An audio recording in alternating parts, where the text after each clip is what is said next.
Today, after summer, first meeting of September, our September 7th meeting. We have in the room, 6 board members are present, and we have Ms. McFarland that is on the phone. So while we begin with the Pledge of Allegiance, Mr. Everly, could you lead us in the pledge, please? Please stand. I begin the Pledge of Allegiance. Ready, salute. I pledge allegiance to the flag of the United States of America and to the republic for which it stands, one nation, under God, indivisible, with liberty and justice for all. Very nice. Thank you, Mr. Everly. Roll call, we've already done that. All board members are present. You can do it again. It's so nice, but we'll do it twice. Thank you, Mr. Nava, for that suggestion.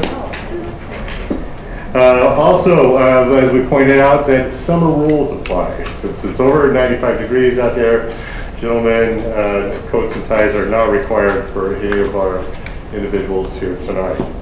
We're also joined by our student representatives from Bear Creek High School. We have Grace Grimmel. Welcome, Grace. Good to see you here. And representing the Tokay High Flames, we have Brittany Yepez Kapoya. Wait. The Lodi High Flames. Lodi High Flames. Yeah, what I had. We got that. There you go. He's been sick. I have a condition. So anyway. Also, we are joined by our executive staff that we could not get anything done about with the executive assistant of the board, Ms. Michelle Armstrong. Welcome, Michelle. Our IT tech extraordinaire is DJ tonight. Hi, DJ. Thank you for coming. And running the social media, the one, the only, the best, Chelsea. So thank you, Chelsea, for all that great work. Moving on, a report from closed session. Ms. McFarland motioned, and Mr. Nava second, and the board approved the appointment of Kelly Collins as elementary principal, effective 2021-22 school year, with a location to be determined by the vote of 7-0.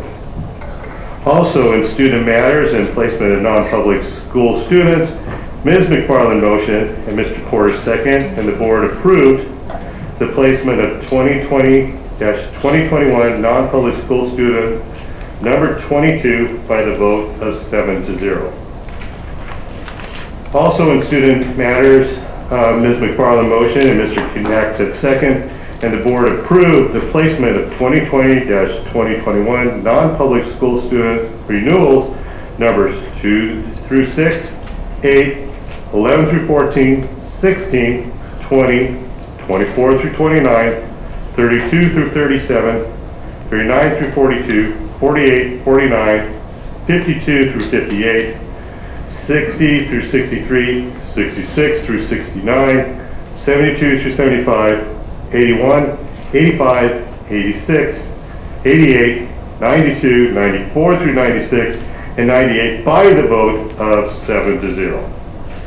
And also Ms. McFarland motion and Mr. Heverly second, and the board approved the placement of 2020 through 2021 non-public school students numbers 21, 97, 99, and 100 by the vote of 7-0. There was no further discussions in closed session.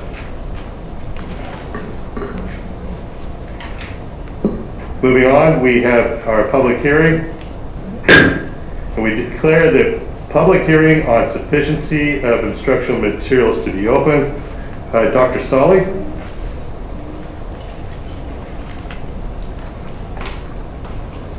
Good evening, President Freitas, members of the board, and Dr. Washer. This is just time for the public to speak in regards to sufficiency of instructional materials.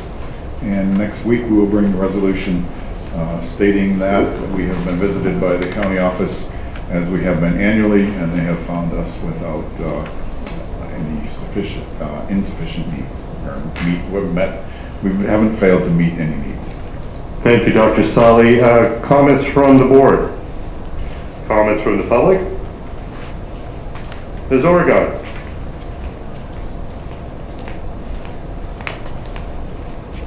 Good evening, President Freitas, members of the board. Could we clarify if Chromebooks were included in the access to the curriculum as sufficient? I see Dr. Sully shaking his head no. Thank you. Thank you, Ms. Oregon. Comments from the students? Seeing none, I will declare the public hearing to be closed.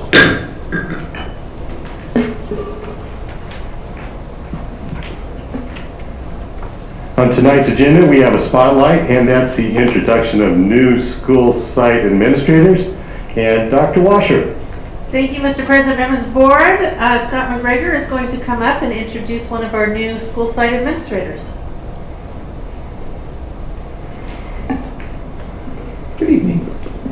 President Freitas, members of the board, and Dr. Washer, it's my honor to be able to have the opportunity to introduce one of our newest administrators, my first time at the secondary level. But we have Jose Ferreira, who is joining the Delta Sierra staff. And I spoke with Mr. Brad Watson talking about Mr. Jose Ferreira, and he is very excited to be a part of Lodi Unified and our school. He's been with San Juan Unified for 5 years as an English language development teacher, and was also a classroom teacher in Galt. Jose is bilingual, and Mr. Watson thinks he's just going to be a great asset to the Delta Sierra campus. And his specific words, I asked, why are you excited to have him join your team? And Mr. Watson reported that he's very excited to have Mr. Freya join the team at Delta Sierra Middle School because of his passion for educating all students, as well as his insights in assisting students who are English learners exceed academically so that they can fulfill their career goals. So we're excited to welcome Jose, and this is him. Thank you, Mr. McGregor. Can you stand up for the microphone just a second? Yes, Pronounce your Mr. name. Perea. Jose Ferreira. Faria? Ferreira. Farina. Ferreira. Okay, thank you very much. Welcome to Lodi Unified. We're very happy to have you. Thank you. It's an honor to be here. And Mr. Faria, could you tell us a little bit about yourself? Farina. Traveled from Galt to Sacramento, headed south. My beautiful family is here in support of me. Today was my first day. I'm excited to be at Delta Sierra. Okay, if your family traveled to come see you, you got to give a shout out and tell us who came to see us tonight. So, son, please stand up. So I'll start with my eldest, Andres. Then I have Sebastian. Then I have Manolo and my beautiful wife, Catherine.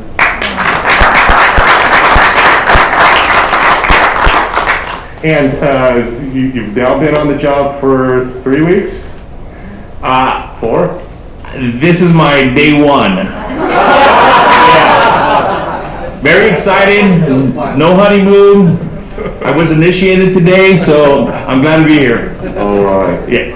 Well, if there's anything that we can do, you have one of the best, Mr. McGregor here, and you're at one of our absolute favorite campuses.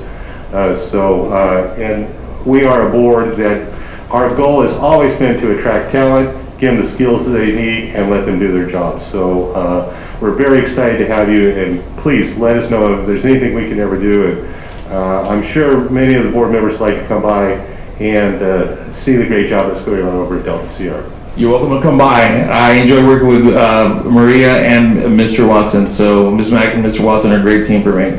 So you're welcome to come anytime. Thank you very much. Thank you, family, for coming here. Very nice meeting you all. And thank you, Mr. McGregor. Thank you. Hopefully you're telling me he doesn't have to hang around, right? Whole family. Any other comments from the board? Bienvenido, señor. Muchísimas gracias. Oh, come on. All right. Thank you, Dr. Washer, for that spotlight. And this is going to become a regular feature because we have so many new administrators. We are going to keep meeting them. And this is great for us also that we now attach faces to the names. And sometimes, I tell you what, Mr. Faria, you set a very high standard that they have to bring their families with them. Yeah. So I think that's very important also. But the family that comes to the board meetings together stays together. Very excited to have you. Thank you. Moving on with our agenda, we have our superintendent's report and Dr. Washer. What's going on in the district? Thank you, Mr. President, members of the board. We're excited that several of our schools applied for and received grants from the Ramus Foundation. The Ramus Foundation reached out to us actually and was very interested in supporting schools in the Lodi Unified School District. So I want to thank the folks at these schools who took the time during a very hectic time last spring to write the grants.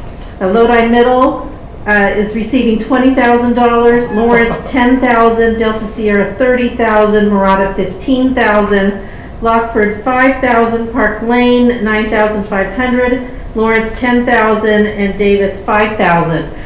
And at a future board meeting, we are going to invite someone from the Ramus Foundation to come and so that you can meet them and express your gratitude to them personally. This was a very generous way to support our students. I got to tell you, I'm not that good at math, which is why I went into a different profession. But that's over $100,000 from the Ramus Foundation, which doesn't surprise me because they're great people. They have a commitment to our community. And thank you very much, Ramus Foundation. And the sooner we can get them here, the better. So thank you very much. Fantastic. Also want to remind everybody that Got Kids is back in action with the live fundraising events.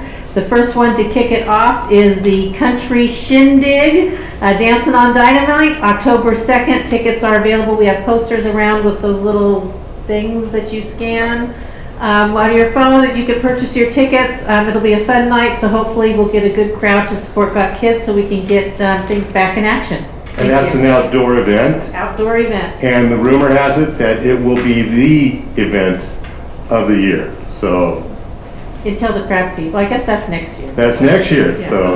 So the event of the year, be there or be sorry. All right, so we'll look forward to that Got Kids Dancing on Dynamite event, October 2nd. You don't even have to buy a ticket. You can just point your phone at Your phone has to buy the ticket. at the thing, and away you go. What could be easier? So anyway, and as you know, Got Kids is a huge donor for our community and all of our students out there. So this is very great that we can give a little bit back to them, so they can keep giving to our kids. So thank you, Dr. Washer, for that excellent report. Moving on, we have comments from our student representatives. We have Grace and Brittany here, and did you guys arm wrestle to decide who was going to go first, or? No, we did not. Well, you didn't. They didn't explain it to you, Mr. Khan. I thought that you explained that the arm wrestling was supposed to be going. Yes. So, all right. All right. Hello, President Freitas, members of the board, and Dr. Washer. Recently at Bear Creek, we had Club Takeover Week and Club Rush, which is basically just an event where all clubs get together and advertise. This year we did something different. We let clubs do info booths throughout the week, and then we had the big rush for everyone to sign up on Friday. And our Red Cross and Key Club all got lots of sign-ups. Key Club got 140 sign-ups, so it was very, very cool to see that our clubs were alive and well after COVID. In regards to student government prepared for all of Club Takeover Week, and we've begun preparing for our homecoming, Spirit Week, dance, and etc. We also welcomed new freshmen and sophomore recruits to student government.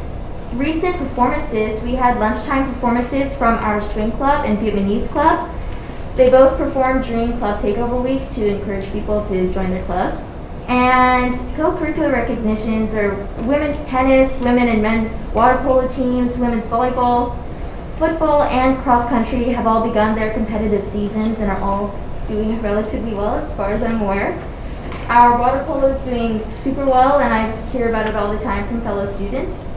And our upcoming activities, our club meetings are now in session because everyone signed up. And we have our Homecoming Spirit Week, rally and dance, and our homecoming football game coming up at the end of this quarter. And for this homecoming week, we're actually celebrating Bear Creek's 30th anniversary. So we will be having that be a theme for the homecoming dance to get that spirit up. And our next home football game is next week against Franklin. Thank you. Home against Franklin and its homecoming. No? Yes, so this Friday is our next home game against Franklin, and I'm not sure who our homecoming game is against, but I do know that it is on October 2nd. Which unfortunately conflicts with Dancing and Dynamite. So we would really like to be there, but maybe we can come by, we'll catch a little bit of the game on our way to Dancing and Dynamite. So 100%, I would be glad to see you there. fantastic. Mr. Nava? No, I have nothing to add to that. She gave us a great report, by the way, Grace. Thank you. All right. Brittany, how are things going at Lodi Not So Care? Good afternoon, Mr. President, members of the board, Dr. Washer. Everything's going good. This is actually our homecoming week. So we surprised our court in the morning before school last Friday. We went in there, we woke them up with confetti and music, and then we handed them their tiaras and their crowns and they were on court. So that was really fun. Prior to that, we had our back to school night, this time through Zoom. So parents just logged in to Zoom for every different classroom to meet with teachers. It went well. We had Club Rush. Each club set out their tables and their booths, and we had a lot of students sign up during lunches. That went on. And then football, they had their two first games in the same week because the first one had got canceled due to the air quality. So we went Monday and then Friday. They beat Chavez last Friday night. So that was really good. Everybody was really excited. It was fun to see everybody back at like football games, student section and parents.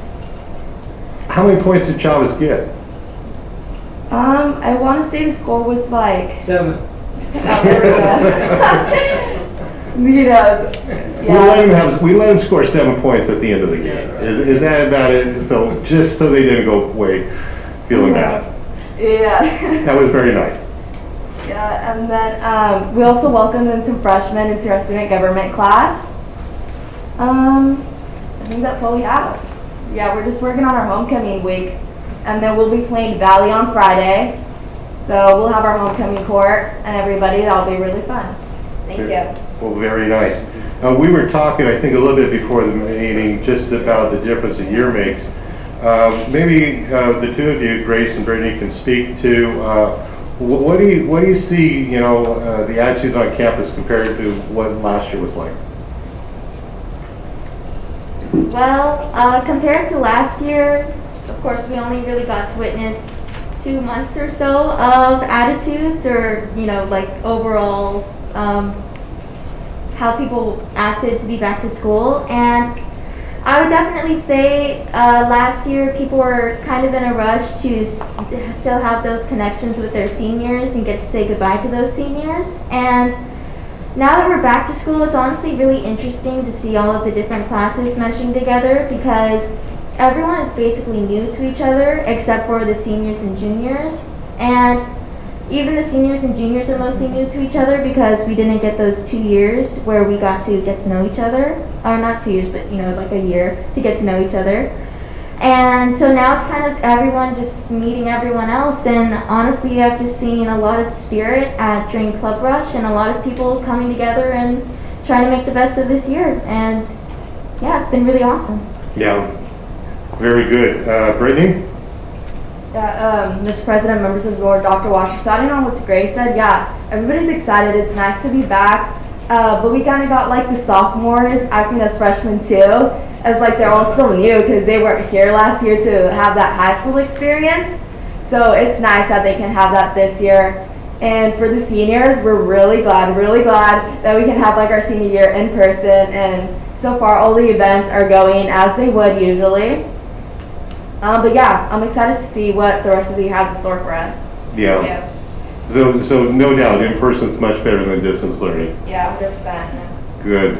And this is the time which you're starting to fill out college applications and that starts up. So are you working on those or? Yeah, I was starting on them. I was just telling her how it's going by so quick. Because I remember being a freshman, I'm like, okay, I still have time for all of that. I'm a senior now and it's time to start doing all of that stuff. So Well, that's nerve-wracking but exciting. You know, Yeah, I definitely have to agree. It's going by really fast, and it's just trying to keep my head on straight and stay ahead of all the deadlines. well, they might slow down in about 60 years when you're all getting ready to retire. So enjoy it while you're doing it. It's a great time. Those are two wonderful reports. We really appreciate it. Any other comments from the board? Yeah, Mr. Chairman, I want to tell Brittany, I know that you have so many things involved in sports, but I just want to acknowledge the girls' Lodi golf team. My gosh, they're undefeated right now, and you have a golfer there by the name of Amelia Garibaldi, who had a 5 under par at Woodbridge on 9 holes. That is quite a feat. I haven't heard that from any boys or girls teams in this area in a long time. But that was it's a good golfer, excellent golfer. That's awesome. Yeah, their team's on fire this year. Yes. Very, very nice. Thank you, Ms. Nava, for those comments. All right, we have a big agenda. We'll be asking for your input on several different items as we hear through them, and we look forward to your input through the meeting. So, very good. Moving on with the agenda now, we have comments from the public. A 20-minute time period has been set aside for the board to address items that are not listed on the agenda. Each public speaker shall limit his or her comments to 3 minutes. The board cannot engage in dialogue about public comments because of restrictions placed upon us by the California Brown Act. We have 2 items tonight, and Scott Wozniak. Scott, are you here? Hi, Scott. Hello, it's Wozniak. If it was Wozniak, I don't think I would be here hanging out with you guys. I'd be on my own private island. Yeah, and unfortunately, I did go into public speaking because I'm so bad at pronouncing names. So, I apologize for that. No, it's all good. I get all the Wozniak. Yes. Very good. I am a teacher here in Lodi Unified. Spoken here multiple times now. I have some questions for you to think about tonight, and in response to some replies to you that I sent an email to you guys last week. First off, I'd like to ask the board a few questions about the teacher union.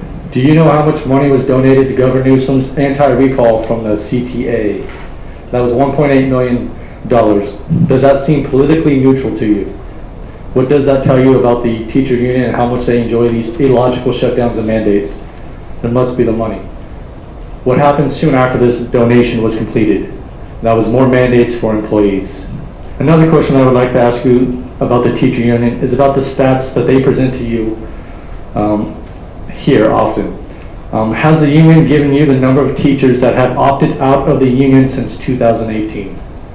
To me, that would be a crucial stat to help understand how teachers feel. I have received a verbal warning for not following along with one of these illogical mandates.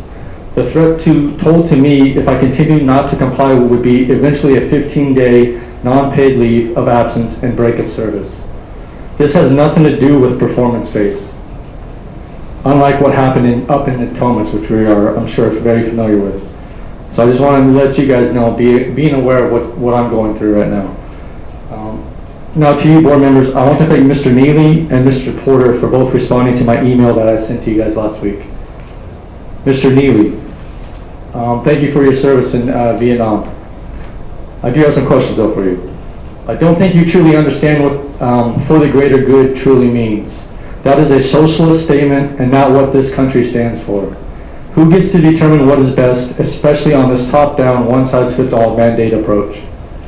For the greater good is a concept that individuals cannot think, act, speak, or choose differently than what the government tells us to do. Is that American? Mr. Porter, as you stated in your response to me, if a respiratory virus is able to be spread through talking, why haven't we worn masks during other respiratory viruses like the flu and TB? You stated in your email the original COVID has mutated 9 times with Delta being the current variant. When did these mutations come out? Did they come out last summer or after the vaccines came out this year? How do we differentiate from the different variants when Mr. Kerry Mullis stated that the PCR test is not diagnostic? Do you support mandating the booster shots yearly too? Do you support mandating the flu shot yearly? If government has made laws for all safety, like cigarettes and drinking, as you stated in your email to me, are people still able to choose whether they want to smoke cigarettes or not? The choice is theirs. As I stated in my email, board members that are truly against these overreaching mandates, how can we come together and collaborate? And that's why I'm here today. Scott, Yes, thank you for these comments. We need you to wrap it up. I'm going ahead. I know the board voted for mass choice. However, your job is not done representing us. We need to continue to use this voice, the voice to those above you. I'm asking for you guys to reach out to members of other school board districts, like Manteca, Stockton Unified, Lincoln Unified. I would love to sit down with you and these other board members to use collective voice to talk to the county supervisors, the county health department, and whoever else we need to talk to. Okay, Scott, thank you very much. Feel free to continue emailing I the have my board. 3 minutes. Your 3 minutes were gone about a minute ago. Well, I so- never got a warning. Yeah, I said you needed to wrap it up, Okay. so. So real quick, my email said we will never be free if our freedom is contingent upon taking someone else's freedom away. Thank you. Thank you, Scott.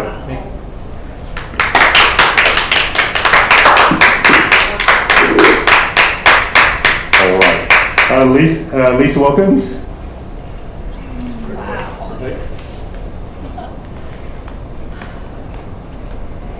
I'm sure. Wow. So many things that I could talk about that I had a list of and deciding what three I wanted to spend my 3 minutes on. So I'm going to tell you a personal story. I found out today that I have a student in my class who missed out the first 2 weeks of school. He was infected with COVID, as several members of his family were.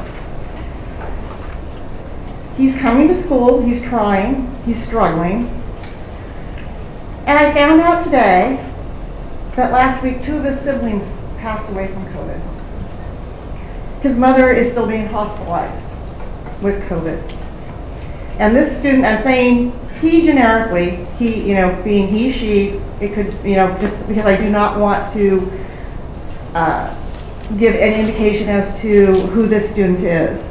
But this student, I can see their face when they are seeing kids in the classroom who are disobeying the mask mandate. Whether or not we agree with it, it has been set in precedent and confirmed by our Supreme Court that there are mandates that can be done for the good of the public, including public health. And this is one of them.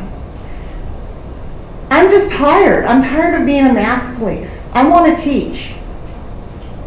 And I have finally just said, fine, I've done everything that the district has asked me. I've offered masks. I've asked them to keep putting them up. I've tried to find places for them to sit separately. Today I actually had to send a student out. I was just done. I said I can't do it, and I asked an administrator to come and get him. He was sitting outside doing his work, but I just said, no, I cannot have him in this class. I cannot risk, I have a moral and legal obligation to keep my students safe. And the CCTC has said that I could, if I don't, have disciplinary actions, including the revocation of my teaching credential. Whether or not you agree with it, whether or not you disagree with the science, I don't really care. We're being told that we need to do this, and me as a person that I am, who feels that I do have a moral obligation, and the mom in me, to protect my students, who are my kids too. When they're in my classroom, you are my children. I'm sorry that other people don't feel that way. That when they have students in the classroom, that they are not their kids, and they don't feel that parental type of protection for them. But I'm sorry, I look at this poor child's face when this is happening, and just the terror in the student's eyes. That's it, I'm done. So I'm asking the board to do the opposite, to help me enforce this mask mandate. by telling administrators are credentialed as well. If they are not going to support us, they're not going to support teachers, they're not going to support kids, they need to be reminded that their credentials can be revoked as well.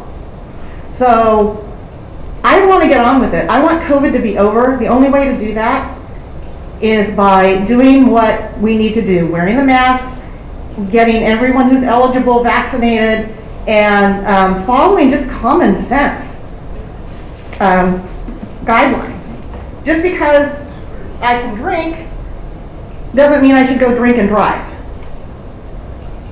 Okay, that's against the law. So how is this different? Thank you. Very good. Thank you, Lisa, for those comments.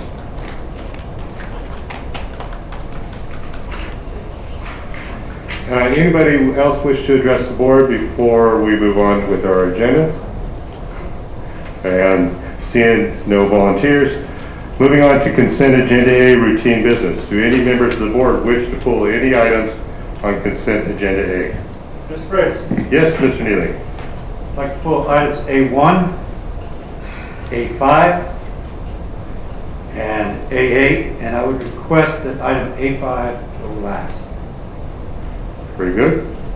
Any other board members wish any items to be pulled? Any members of the public wish any items to be pulled? A4. And Ms. Oregon asked that A4 be pulled, and I'm going to pull item A6. And as for items A2, A3, and A7, where are the wishes of the Mr. board? Chairman, I move we approved all the rest of routine agenda A. Thank you, Mr. Nava, for your motion. Is there a second? Second. Thank you, Mr. Neely, for your second. For the remainder of it, go ahead and ask for the student vote as the remainder of consent agenda A. Aye. Aye. Thank you, students. And we'll call for the board vote.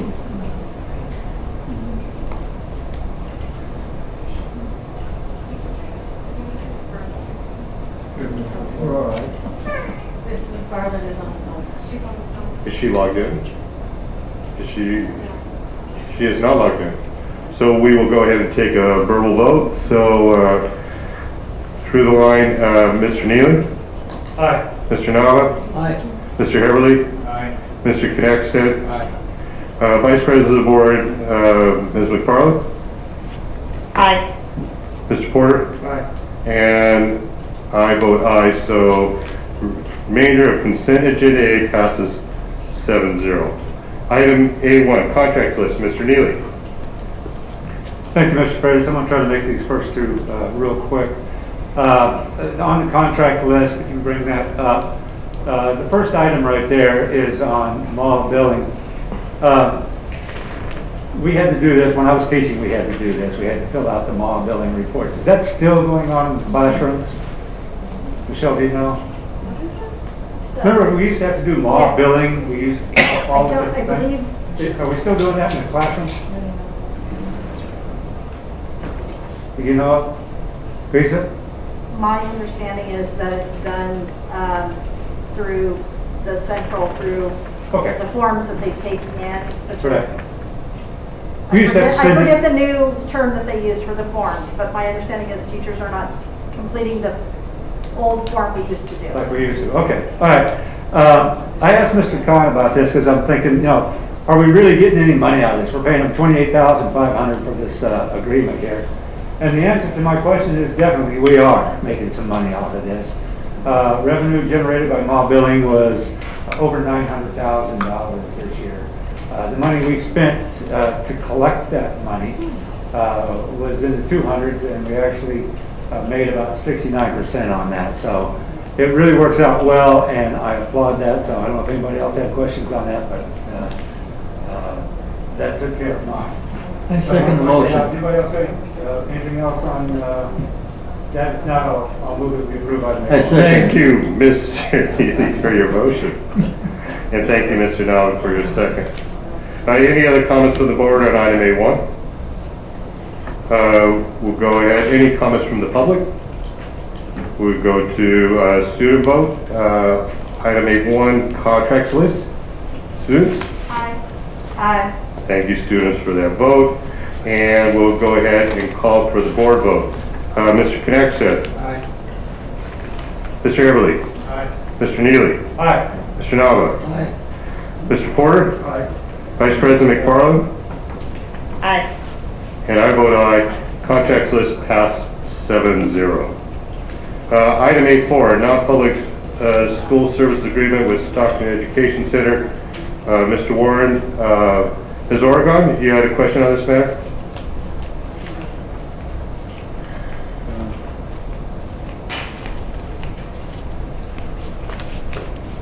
Yes, and I apologize, President Freitas, I wasn't able to get a hold of Mr. Warren ahead of time about this.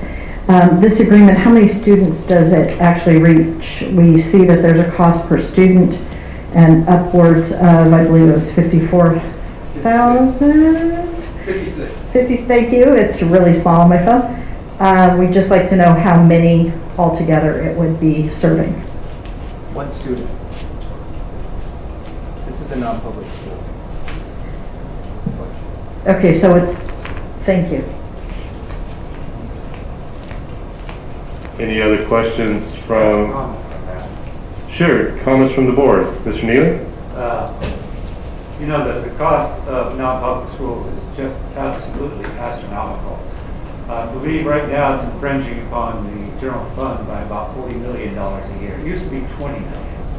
And when I first got on the board, it's up to $40 million now. We've got to do something about this. Can you imagine what we could do with $40 million extra dollars in our budget?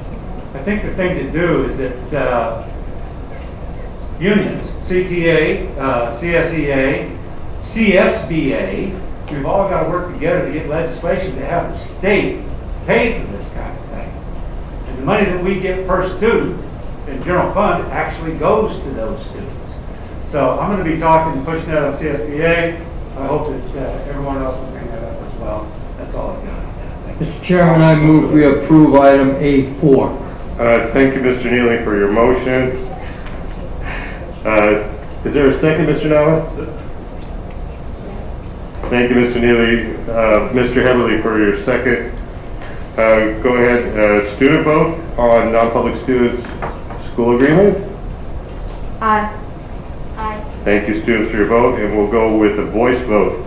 So, Mr. Knaxton And the students asked aye. and Mr. Heberly, Aye.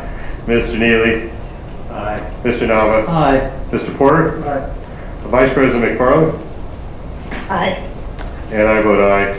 And item A4 passes 7-0. Item A6, I'm going to pull that so I can abstain on that. And what are the wishes of the board? Mr. Freitas, Mr. Neely has 5. Yes, and he asked that that went last. We'll go So last. I'm going Not to sequential order. No, not This last? just last. Oh. last. So yeah, maybe midnight. I'm just. Move to approve item A6. Thank you, Mr. Neely, for your motion. Thank you, Mr. Heberly, for your second. And student vote? Aye. Aye. Thank you, students, for your vote. And go ahead and we'll call for the voice vote. So Mr. Knaxton, Aye. Mr. Heberly, Aye. Mr. Neely, Aye. Mr. Nava, Aye. Mr. Porter, Aye. Vice President McFarland, Aye. and I abstain. So the matter passes 6-0 with one abstention. Moving on to item A8, minutes of the regular meeting of August 15th. Dr. Washer. Mr. Neely? Thank you, Mr. Freitas. Can you bring up the minutes there and go to page 8 on that and the last full paragraph?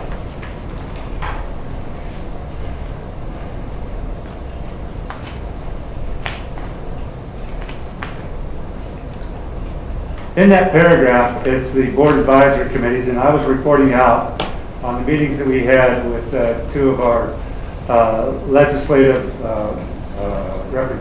representatives.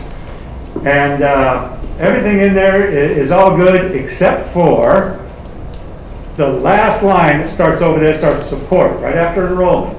It says support, that I talked to them about support for full and fair funding and AB 428. I did not support AB 428, and I want the record to show that I was strongly opposed to AB 428. I feel that that's going to, as is CSBA, and we feel that that's going to put some undue hardships on our CSEA employees. So I would like to move that we change that to where it says, and opposition to AB 428. That's the motion I made, that we approve it with that change. Second. Thank you, Mr. Neely, for your motion. Thank you, Mr. Porter, for your second. Other comments from the board? Yes. Isn't it AB 438? It is actually 38, yeah, you're right. So let's change it to 38. Or 28 is wrong. What's 28? I have no idea. It's 28. You add Didn't before make the top 30. 10. Before 30. So, Chelsea's at Yeah, it is. all right. So we will proceed with item 8 with those amendments. Students, I'm sorry, other comments from the board? Other comments from the public? Student vote? Aye. Aye. Thank you, students, and we'll go ahead with the voice vote. With Mr. Knackstedt? Aye. Mr. Heberly? Aye. Mr. Neely? Aye. Mr. Nava? Aye. Mr. Porter? Aye. Vice President McFarland? Aye. And I will abstain, and a vote will be 6-0 with 1 abstention. Item 8.5, Mr. Neely. Thank you, Mr. President.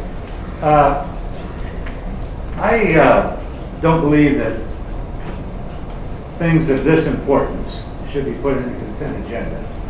We need to talk about this. There's some items on here that we need to talk about. So I would ask that we not put things like this on the consent agenda unless they have come to us as a report item first. Now, this has to be passed tonight. I talked to Dr. Washer about it today, and I talked to Mr. Khan about it as well. I think it's got to go in by the 18th, something like that. 15th of September. And so we need to take action on it tonight, so the only way to get this out to talk about was to pull it, and let's go ahead and talk about it. It's a long report. So, Mr. Neely, are we going to talk about talking about it, or are we going to talk about it? Talking about it. All right, let's go. Actually, that's the first time I've seen it on routine agenda too, George. I've never seen this on a routine agenda. Just because we pulled it.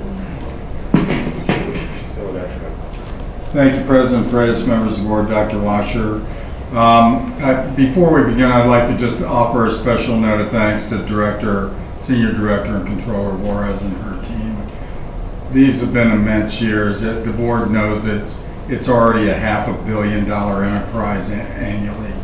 And then there's even more money flowing in, highly restricted, can only use for this, not for this. And you see before you the director, senior director, that's in charge of keeping track of where it all went. So the task has become more immense than it ever has been, and April and her team have done a wonderful job. Without further ado, your Senior Director and Controller, April Juarez. Thank you, Mr. CBO. Hi, April. Welcome to our meeting. Much easier than saying Senior Director Juarez, but let me tell you, you've earned every penny of that title. Really appreciate the report and having you here tonight. Thank you so much, President Freitas, members of the board, Dr. Washer. Good evening. I would like to present the district's unaudited actuals. Could we have the, I'm sorry. This Have the, yes, please. So the third one down, Dejan? Sorry. They're both the same, but Yeah. we're on the PowerPoint. So. I mean, we're on the PDF, but they're the same. All right, I would like to present the district's unaudited actuals financial report for ending fiscal year ending June 30th, 2021. Next slide. So the accounting department has officially closed the books for fiscal year 2021. and it's being submitted to the board for approval. The results of their work are summarized in an audited actuals and being presented for certification. This is a requirement of Education Code 42100. After the board approved it, the report will be forwarded to the San Joaquin County Office of Education for transmittal to the state state superintendent of public instruction. The next step will be to have our auditors review the data and provide comments through an audit report sometime in November. So as you can see now, we have the district ended up with a general fund ending balance of $108,699,591. That's a mouthful. We have 4 major components of the ending fund balance. We have the non-expendable, which is $252,569. We have restricted balance of $14,964,305. Our assignments ended up with $81,465,996, and the statutory 3% reserve for economic uncertainties of $12,016,721. If I may, Mr. President, I'd like to come back to this number after Senior Director Juarez has completed her presentation. Of course. Thank you, Mr. Khan. Next slide, please. All right, so this one is the summary of the assigned fund balance. As you can see, we have reserve for STIRS and PERS for $2 million. We also have programmatic reserve of $5 million. Instructional materials fund reserve, another $5 million. Special education costs of $5 million. This one is LUSC designated, which is the board designated, which is matched to our statutory 3% of $12 million. We got purchase order commitments of $2.2 million. Enrollment decline reserve of $37 million, $539,379. And lastly, our locally defined and restricted, which is $12,682,844. Next slide. Okay. Okay, so this is just basically shows you the allocations of our ending fund balance. As you can see, the assigned comprises roughly about 74% of our ending fund balance. So, and I have provided that the details from the previous slide. Go to the next one. The next slide shows the other operating funds that we have. The student activity funds, we have 1.9 million, and we just round it up. Charter school, which is our Joe Cerna, has ending fund balance of 2.7 million. Our adult education program has $710,000. Child development has $382,991. Our cafeteria fund, which is at Fund 13, has an ending fund balance of 10.7 million. Our self-insurance fund, which comprises of our property and liability, dental, vision, and our workers' comp, has an ending fund balance of 49,684,861. The last self-insurance fund that we have is the post-employment benefits, which is our retiree benefits. As you can see, has a negative $21 million, $142,000, but this is just based on actuarial study pursuant to the governmental accounting standard board statement 75 that requires governmental entity to recognize the total OPEB liability. If I may, so I'll repeat. It's a scary looking number, but it's based on an actuarial projection out decades.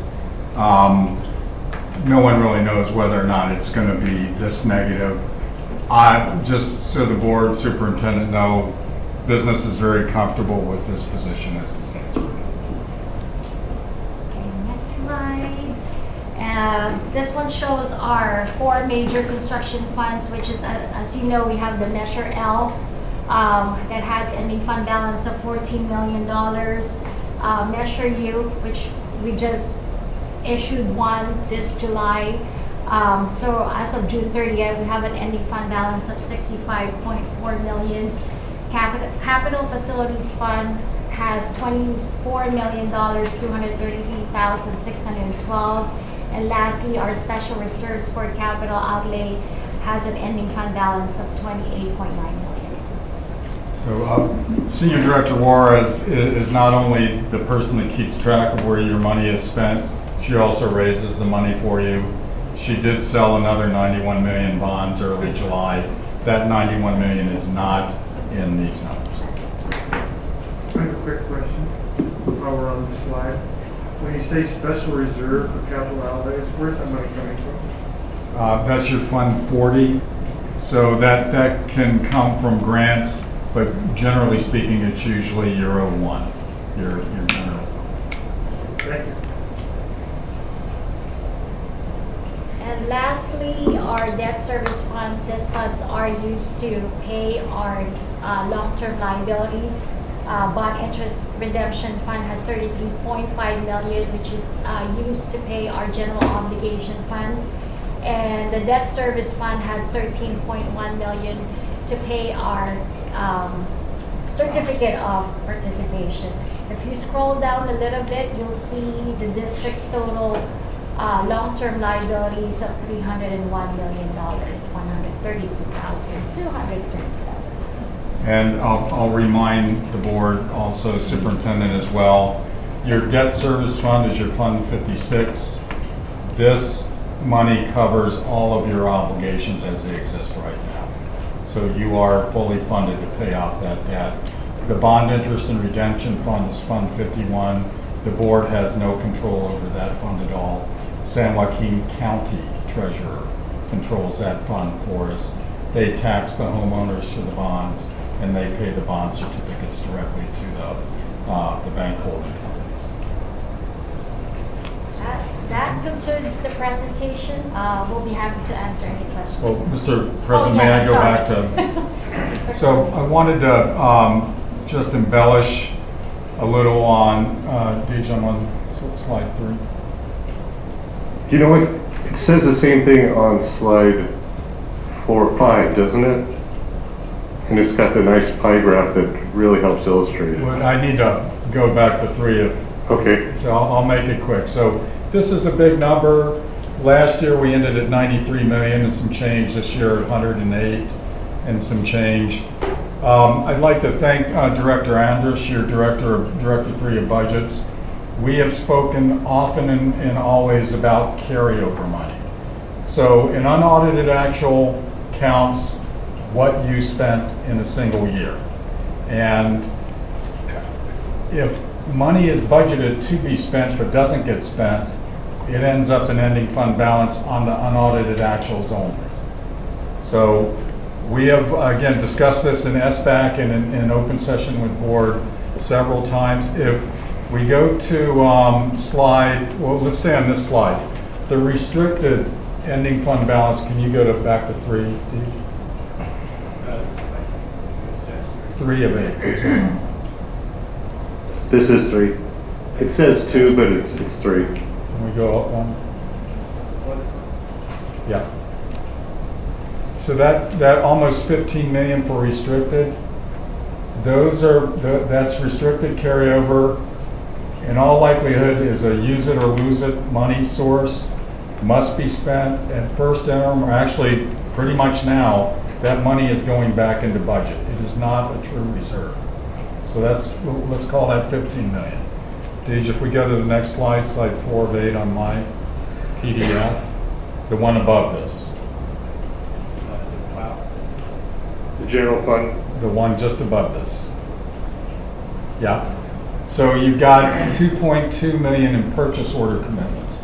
These are purchase orders that the board is engaged in with vendors that did not clear or get paid off by the end of the year. They still must be paid. This is not a true reserve. And then finally, the locally defined unrestricted dollar amount is your unrestricted carryover. Money that has been, the way we describe it in SBAC committee meetings is money that's owned by somebody that didn't get used in the prior year. This is not a true reserve either. So somewhere in here, you're talking about $29 million worth of this $108 million that is owed to other people and will be put back in their budgets now that we know exactly how much the dollar amount is to the penny, which is Senior Director Warres' job, is to account for that total by June 30th of every year. Again, would be happy to take any questions. Well, Mr. Khan, I can't thank you enough for this. To condense this information into 8 slides, one, really shows the talent of you and Senior Director Warres, but two, the amount of work that's behind this is quite astonishing.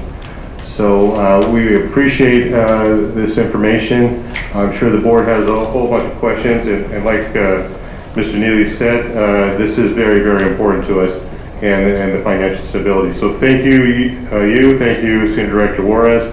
Thank you, every member of your staff, because I know this involves long hours to make this all happen. So with that, I'm going to go to comments from the board.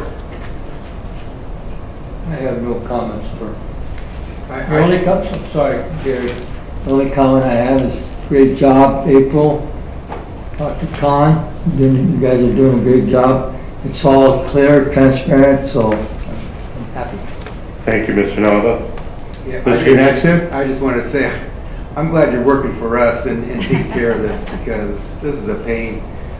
Thank you. Very good. Other comments from the board? Just a question about it. Mr. Everly? Thank you. When are our auditors going to be arriving? Is that usually in like October or somewhere? Yes, so next week, they're gonna start their year-end audit to review and make sure that all these numbers right here are true and fair. So sometime around November, we're gonna meet with the audit committee, and then they'll discuss their findings through an audit report. So sometime in November will be. They'll discuss no findings. No findings, yes. As always. That's our, that's our findings. Well, that was one of the You had to disappoint us, so. That was one of the first times I found out about that new law about the retirements, which shows that 21 million negative. Yeah, the retirement and all those. It's a big fish, let me tell you. So, thank you. Thank you, Mr. Everly. Other comments to the board? Mr. Neely? Thank you, Mr. Freitas. First of all, thank you very much for the work on this. I spent some time talking to Mr. Khan about this today as well, and great information on it. And it's information I think that we should put together. Today, you talked about it in very simple terms where even I can understand it. I greatly appreciate that. Question though, on the negative balance on the self-insurance from the OPEB, $21 million. If we had to cover that, where would that money come from? General fund. It would come out of the general fund. But I'll remind that this is assuming every single one of your employees will be eventually eligible for. I totally get it. I'm just curious about where it paid for it. And that was what I was wondering, if it came out of the general fund. So thank you very much for that. You know what, that's all I got. Very good. Other comments from the board? Comments from the public? Ms. Oregon?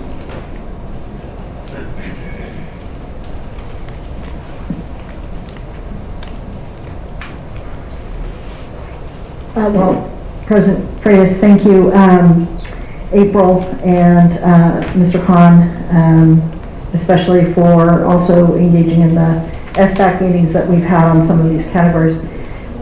The change that someone pointed out that this was brought as a consent item and not a report item, is there a specific reason for that at this time? Is it just timing with board meetings? I think we all agree it lives better in an action item role, so I'll leave it at that. Okay, so it's going to the county then next to be approved, and any changes coming forward by the board needing direction to change where they budget would come back? Well, this is not a budget, this is the this numbers. is an accounting of where With what you spent last the year. rollover, they would take that number then going forward with this year's budget. So the rollover would occur at first interim. Okay. And that we're looking at in October? I believe first interim is always, it's usually complete sometime end of October, sometime in November.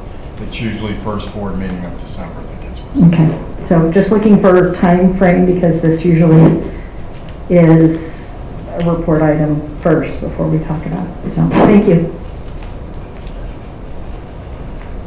I have another question too. Yes, Mr. Everly. Sorry, I'm a little slow with my numbers here.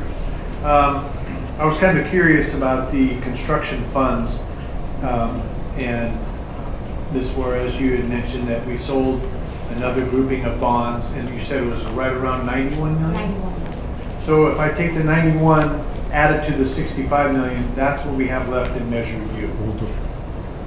There's several I commitments. heard you go, whoa. There's several commitments against the 65 million already. Yeah, absolutely.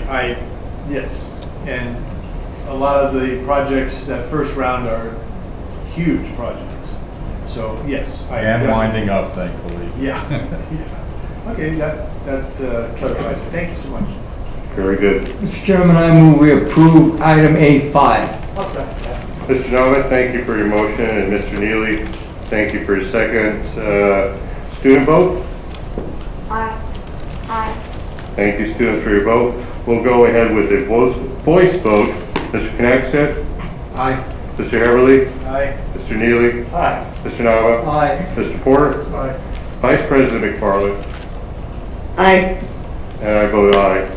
Item A5 on the consent agenda A passes 7-0. Thank you, Mr. Khan. Thank you, April. Very, very nice job. And please thank, again, all your staff for this very important information. Thank you. And like I said, we expect to hear no findings from our auditors and nothing but accolades from the County Board of Education. Mr. Chairman, I want to just tell Ms. Juarez, in regards to your husband, him and I taught at Stag, and he's still teaching? Still there. Okay.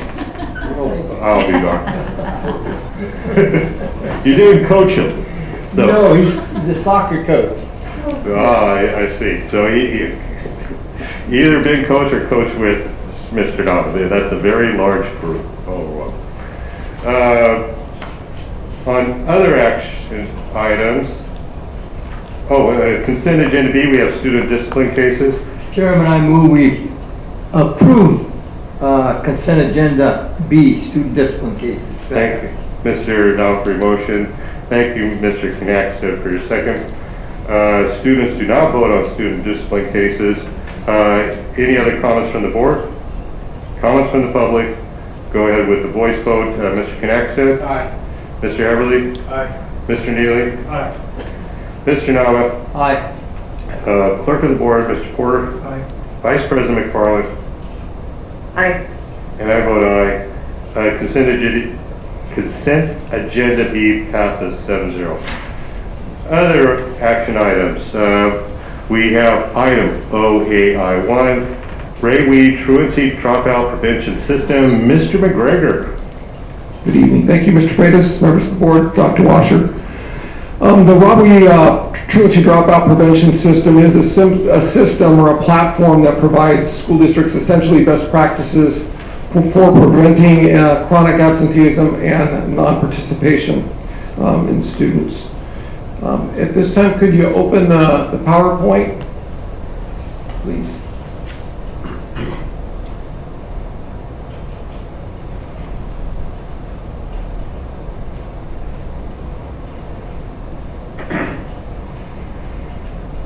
Thank Thank you. And if you could go to the executive summary, next page. Thank you. This is something that Alan Dostey and Child Welfare and Attendance has been working with to bring to our district. In a nutshell, the system is designed to improve collaboration and communication with families and schools to try to identify students early that are not coming to school and try to figure out what can we do to get them to school. Hopefully they're rapidly flagged. Parents are communicated with quickly if they didn't know their children weren't at school. And the problem can be remedied, which keeps kids from falling through the cracks, and then provides teachers the opportunity to connect with the students and increase instruction and success in the classroom. So Alan's very big on this whole system. He's been working on it and is excited to have it brought before you this evening. The cost is on the next page, and there's actually a mistake. There was originally a discount of $1,950, which brings the total to $71,950 rather than $73,900. And Alan also notified me that the company that's been working with them for quite some time said that they're gonna bring the cost down to $70,000 even. So that needs to be noted on the report, and I apologize for the incorrect numbers. But that, in a nutshell, is what ROWE is about. Alan can answer specific questions if you're interested, but it is certainly the recommendation to the board that you approve the platform so schools can begin to utilize these practices and curtail chronic absenteeism in our students. All right. Thank you, Mr. McGregor, and congratulations on your appointment, your new appointment as the Assistant Superintendent of Secondary Education. Thank you. I appreciate it. It's been tough to say goodbye to my elementary comrades, but it's been a lot of fun the past 2 weeks getting to know and working again with the secondary folks, and very, very impressed with the principals and their response to various incidents that happen, and the passion that they have to leave their school. So it's been a fun transition for the first 2 weeks. Thank you. Well, we're very excited about your appointment also, and we expect nothing but great things like this, and obviously anything that is truancy and dropout prevention. Quite frankly, you had me at 74,000. So if we're getting it for 4,000 cheaper at 70, I'm even more in favor of it. And this is very exciting. And we haven't heard from Mr. Young, Assistant Superintendent of Primary, or Director Peterson, but we're sure that they'll join us in a meeting very quickly and be bringing us great ideas like Mr. McGregor has brought us here tonight. They're a welcome addition to the second floor. Their energy and organization is just outstanding. It's fun to be able to work beside them and hopefully collaborate kindergarten through 12th grade and continue to bring great things to our students. Okay, and there's no doubt the board has full faith that that's exactly what's going to happen. So welcome all of you to our meeting. And Dr. Dostey, we interrupted you. You want to add your 2 cents to the ROWE program and give us a little bit more background about this?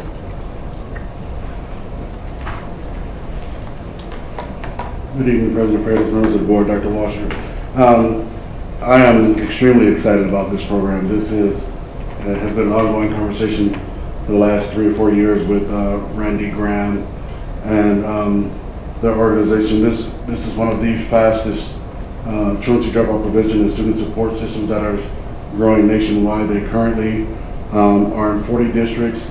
Their districts range anywhere from 35,000 to 75,000 ADA. And next week they will actually be entering into a contract with Dallas ISD, which has an ADA of 175,000. So what we're seeing in California are some great things that are coming out of some of our districts down in Southern California, Val Verde, Hemet, and some of the others.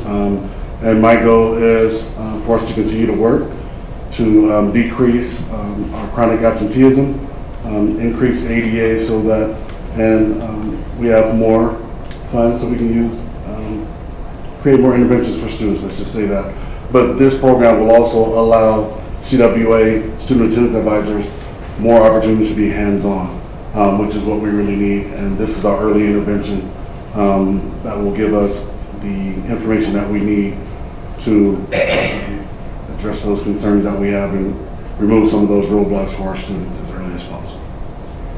Well, this is absolutely very, very exciting, and we can't teach them if we can't get them in the classroom, and we can't graduate them if we can't keep them in the classroom. So anything like this is very exciting. But you're not talking about Dallas, Texas, home of the Cowboys, are you?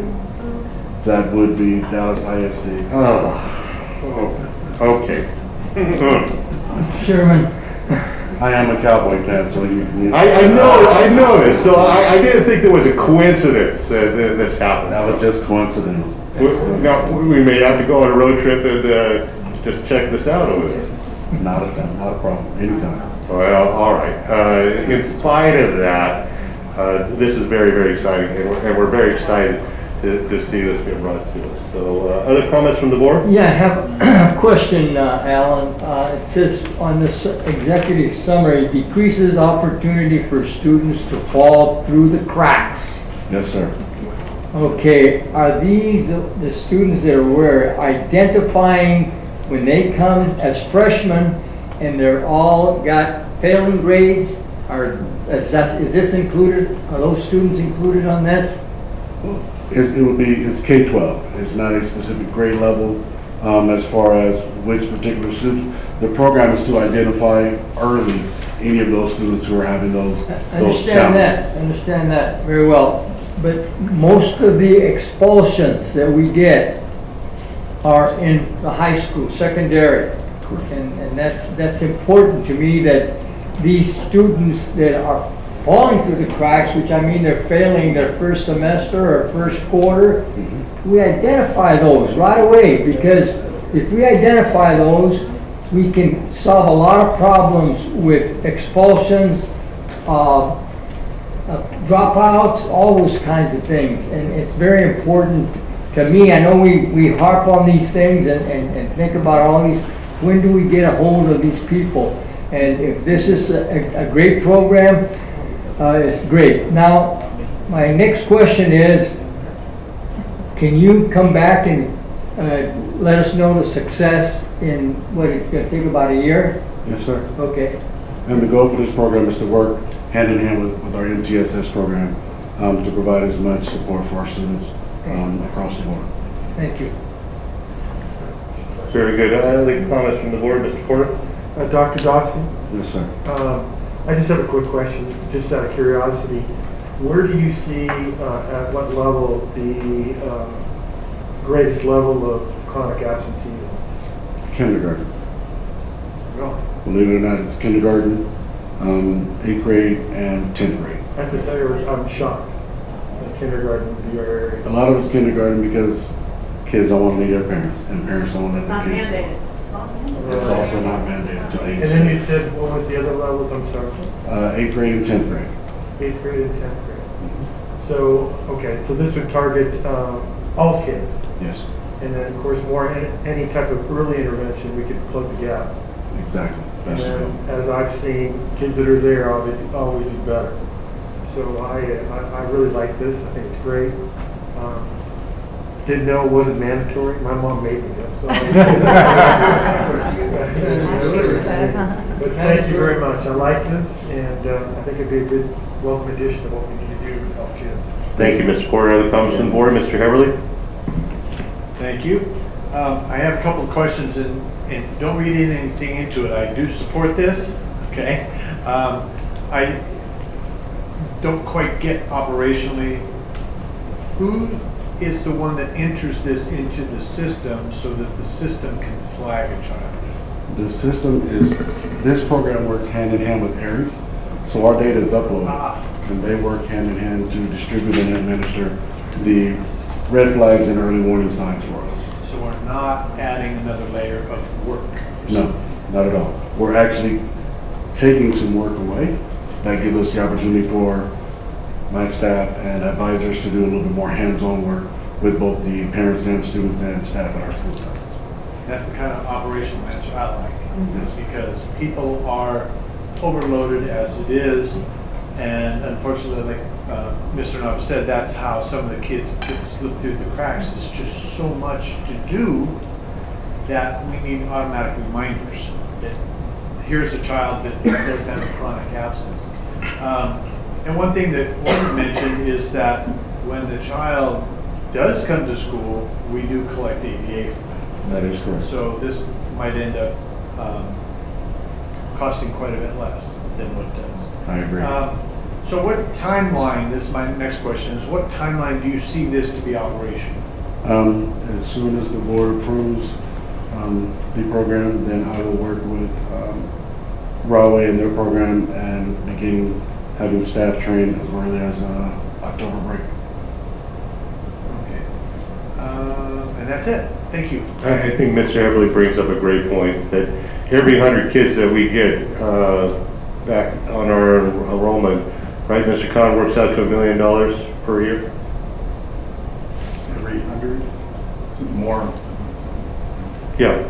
So, I mean, if we could do this for $74,000 or $70,000 because you've struck a good deal, I mean, that's fantastic. So, that's very good point, Mr. Everly.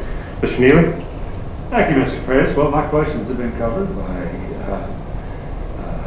Mr. Porter and by Mr. Everly, so I'm left with nothing to do but congratulate Scott on graduating elementary finally. And moving on to high school. Okay, good job. Thank you very much for working on this, Alan. Really appreciate it. It's a big deal. Thank you. Very good. Other comments from the board? Comments from the public? Ms. Sorry,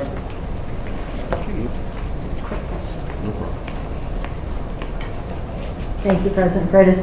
And I think operationally, Mr. Heverly kind of asked it. So we're not looking at reducing any staff through this system. We're keeping staff as is.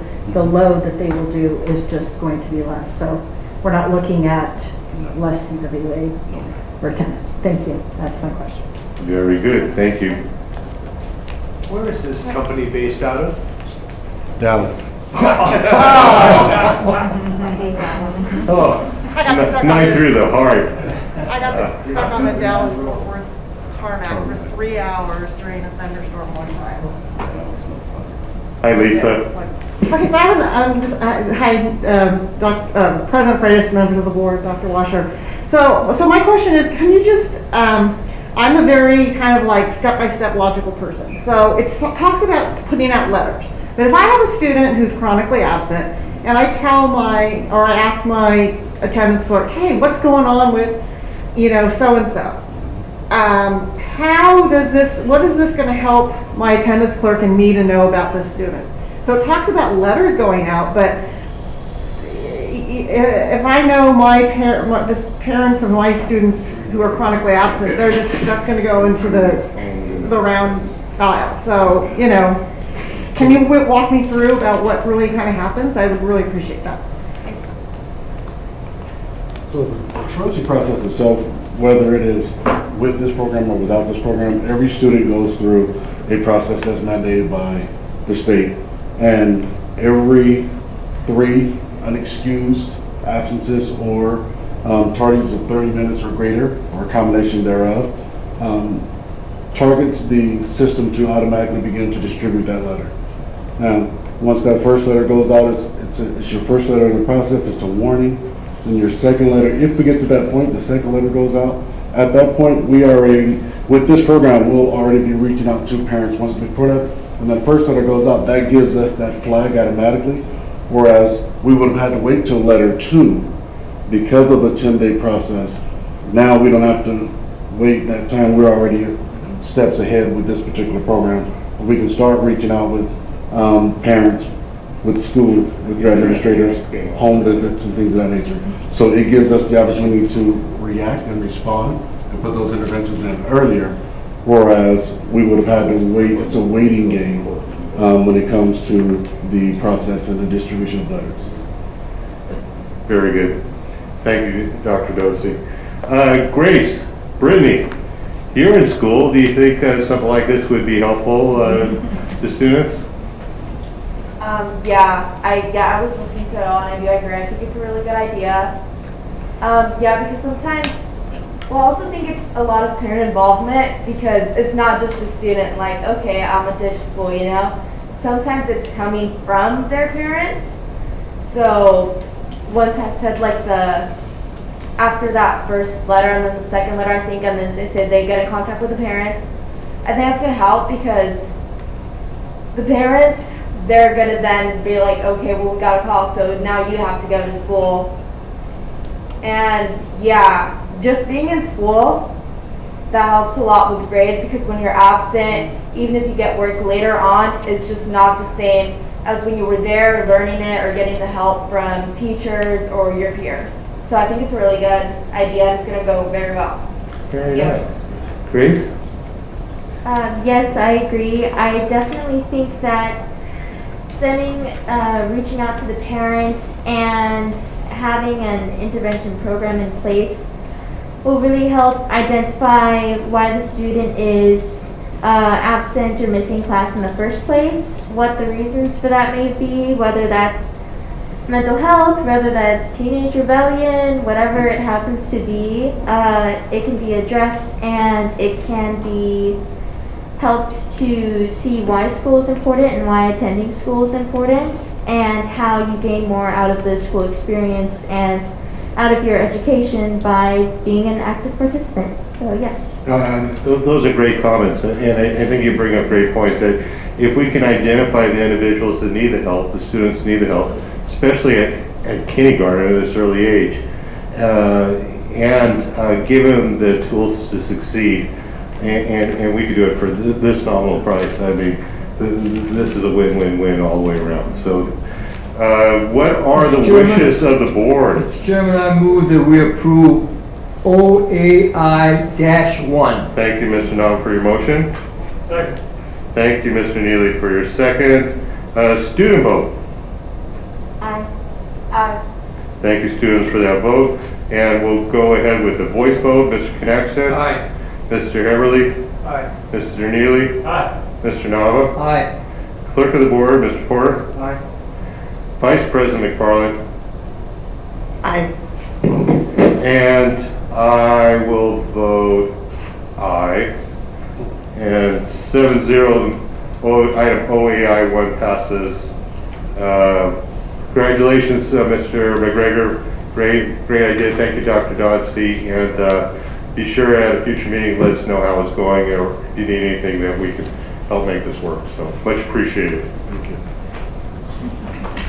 Next on our agenda is item OAI-2, amendment to number 2 of proposal for Central Avenue site, use concepts and demolition. Mr. Khan. Thank you, President Freitas, members of the board, and Dr. Washer.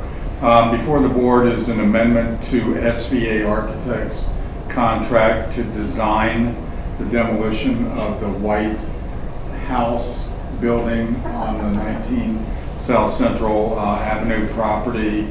The original contract was just to demolish the sanctuary and then the 4 modular buildings. Board may recall that the board provided direction to proceed with developing that site as a low incidence special ed site for Mr. Warren and his staff.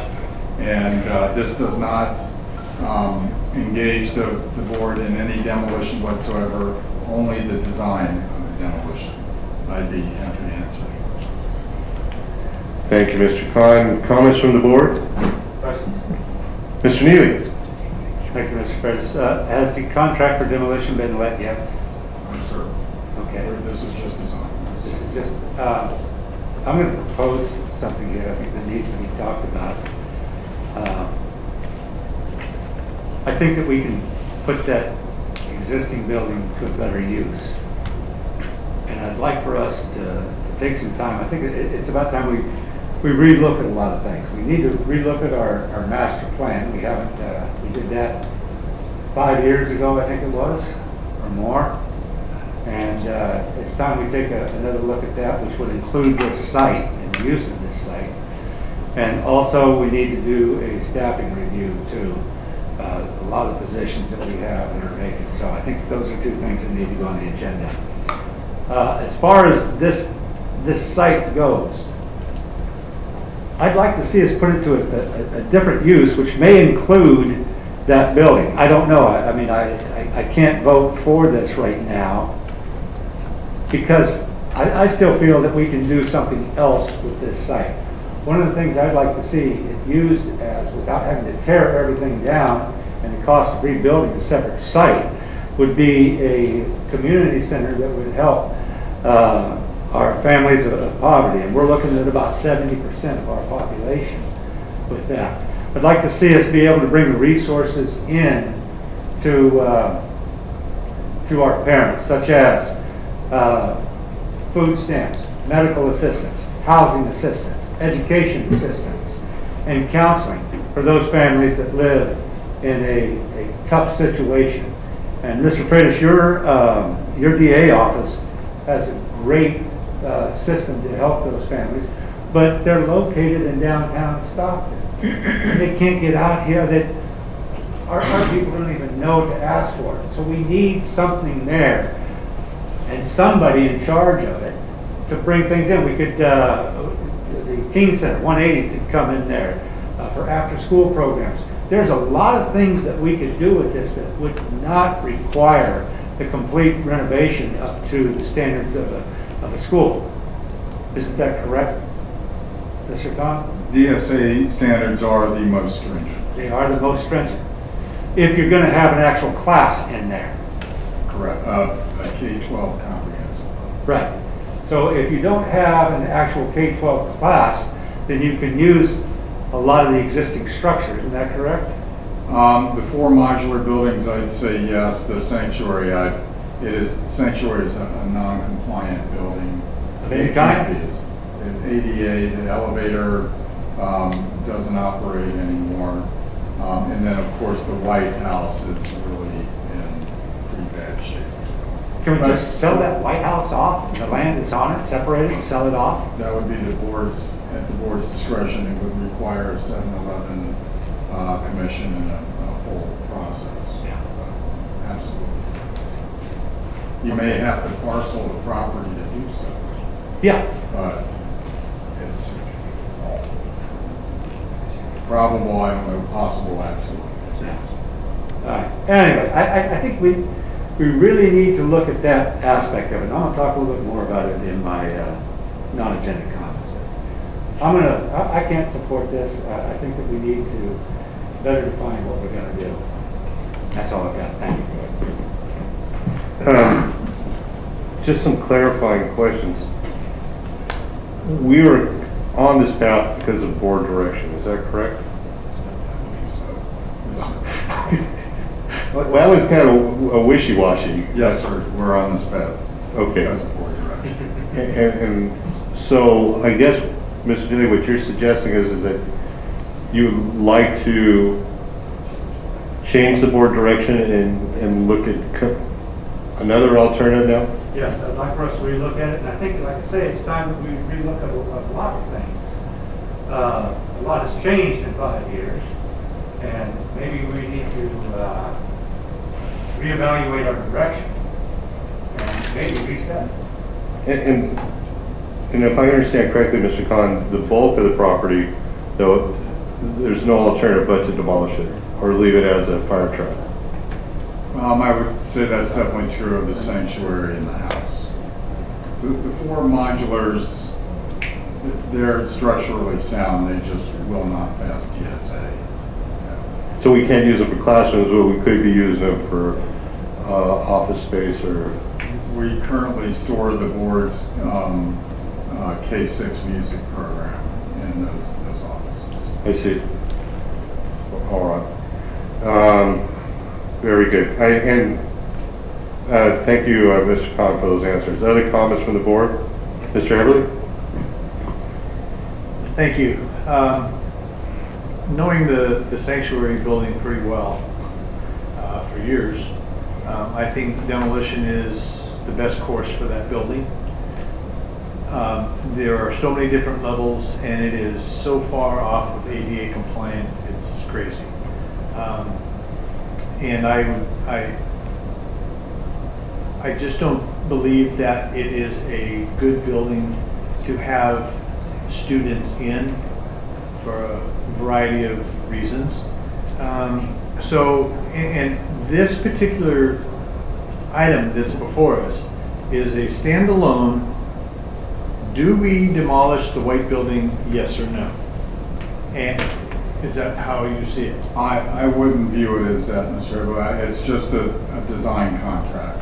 So in order to get to the question yes or no, you have to have this in place. Correct. If you decided to demolish. Correct. I think that site is better with a clean slate, so I'm in favor of the demolition. But I'm also in favor of,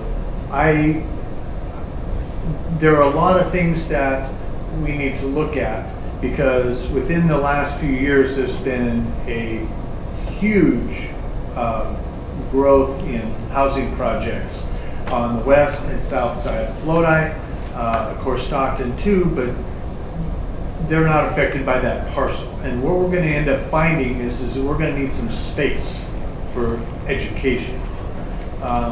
So I don't have a problem in bringing the concept of what we're going to do with that property, but it also needs to be dovetailed into some other things.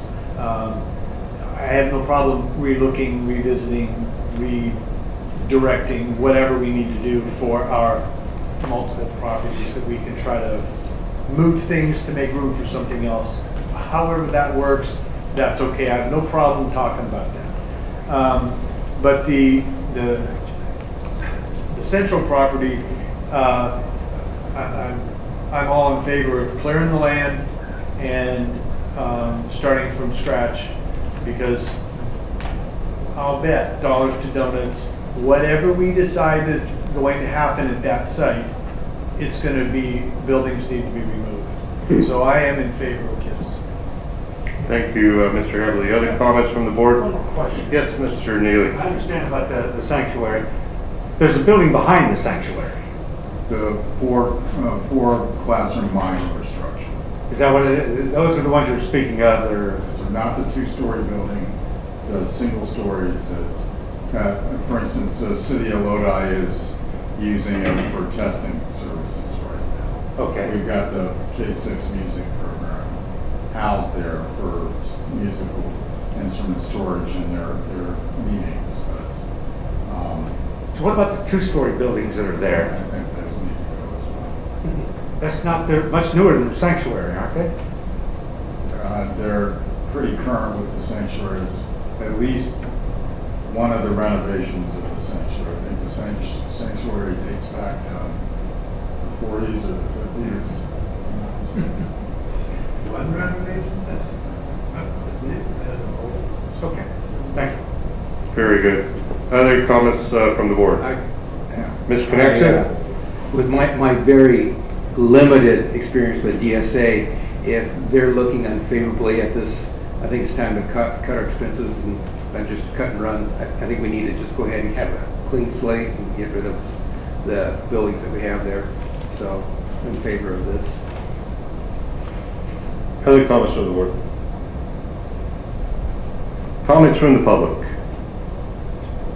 Mr. Chairman, I move we approve this item. It's OAI2. Thank you, Mr. Nava, for your motion. Second. Thank you, Mr. Heberly, for your second. You have to be quicker on the draw, Mr. Connection. Student vote. Aye. Aye. Thank you, students, for your vote. And we will go ahead with the voice vote. Mr. Connection. Aye. Mr. Heberly. Aye. Mr. Neely. No. Mr. Nava. Aye. Clerk of the board, Mr. Porter. Aye. Vice President McFarland. Aye. And I vote aye. Motion carries 6-1. Moving on with the agenda, we have item OAI3, documents for the CSEA. Mr. Kahn? Thank you, President Nava, members of the board, Dr. Walsh. President Freitas. I'm sorry. President Freitas, members of the board, Dr. Washington. That's the dollar of the kitty, isn't it? I don't think I've spoken this much. That's a demerit. Demerit. Well, you know, I did the Tokay Flames, so everyone gets a mulligan. Okay, It's, summer rules apply. One mulligan per round. Supreme President Freitas. Oh. Dr. Washington, before the board is the board's AB 1200 report for the CSEA tentative agreement, which follows approximately $6.8 million in cost. I'll remind the board this is actually a 3-year deal totaling $6.8, the 2020-2021, and the current school year. And CSEA Board President Randy was here earlier, and I'm sure if he was here, he would like to thank the board for this and urge us to pass both this item and OEI for its members. And we're very excited for CSEA and all of its members that this worked out very well for everybody and especially for them. So, other comments from the board? Comments from the public? Move to approve. Thank you, Mr. Knackstedt, for your motion. Thank you, Mr. Neely, for your second. Student vote? Aye. Aye. Thank you, students, for that vote. We'll go ahead and call for the board vote. Mr. Knackstedt? Aye. Mr. Everly? Aye. Mr. Neely? Aye. Mr. Nava? Aye. Clerk of the board, Mr. Porter? Vice President McFarland? Aye. And I vote aye. Item OAI 3 passes 7-0. And the ratification of the tentative agreement of California school employees. Dr. Washer. Thank you, Mr. President Freitas, members of the board. This is the subsequent item that comes after the AB 1200 document. This is the actual approval of the agreement. And how exciting, and we're very excited that this concludes labor negotiations for this year and with all of our groups. So other comments from the board? Move to approve.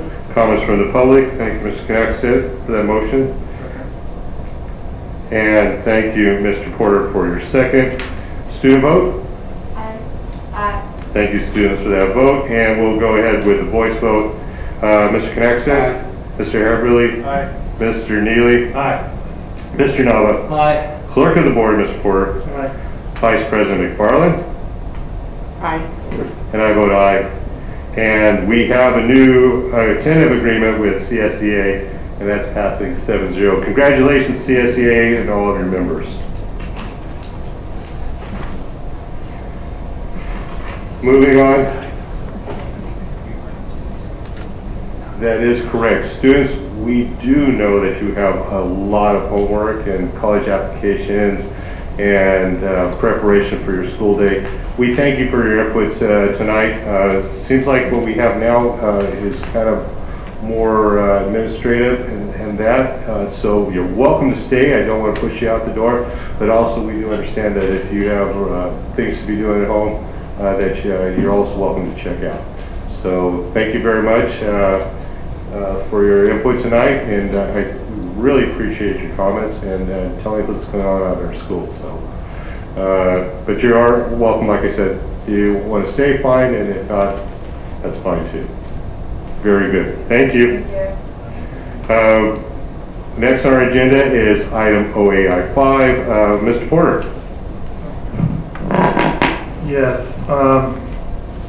This would be I came up with this idea about 2 weeks ago, but it was raw, and then I wanted to bring it back, and I did.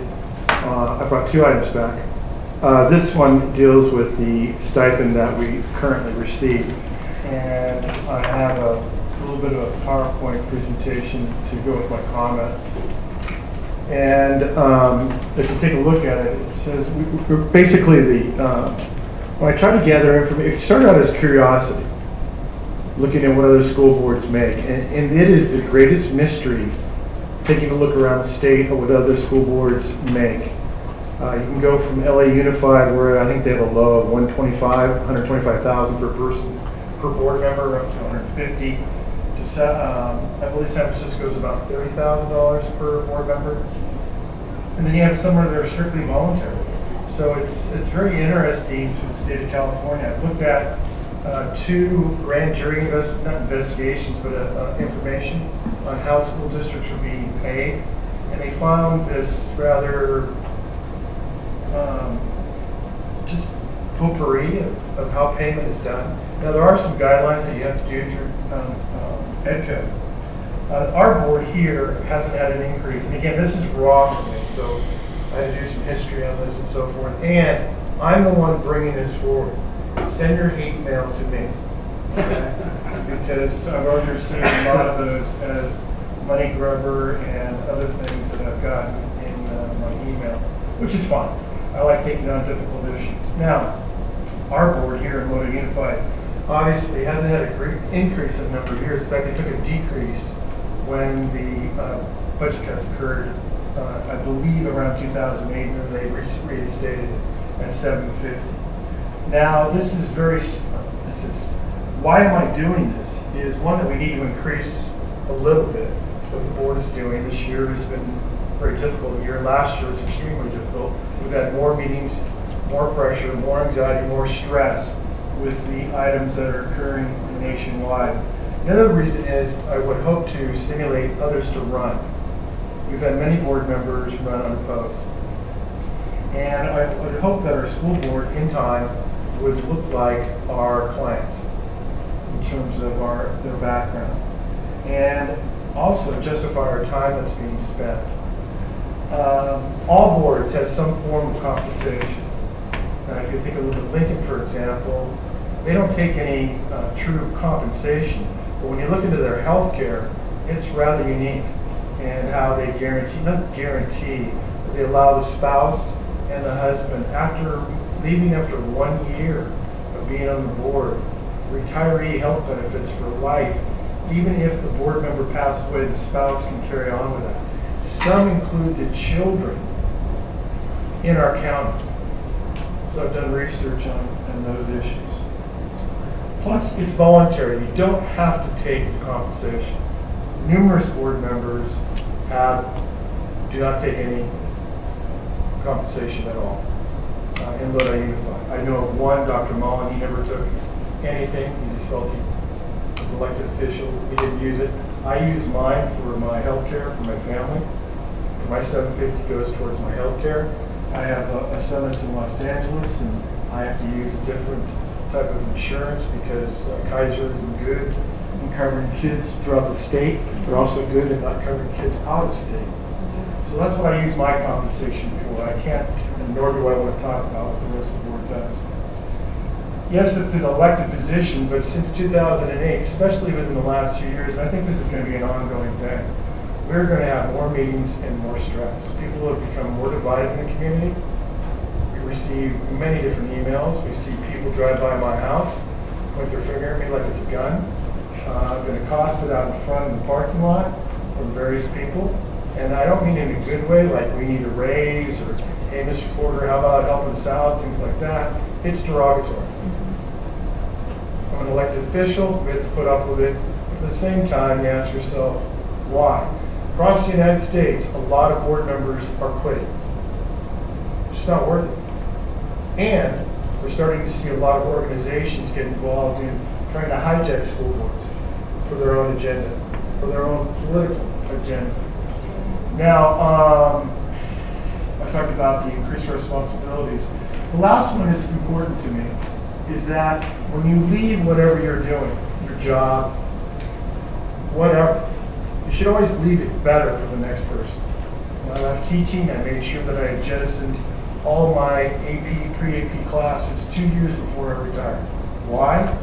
Because I wanted the other teachers to benefit from it. I went into the barrel, and I taught the classes that technically were more difficult to deal with. Okay? Can you have the next slide, please? Other boards. Elk Grove goes $750 a month. They are also giving each board member a $100,000 life insurance policy. That's also given out to their employees.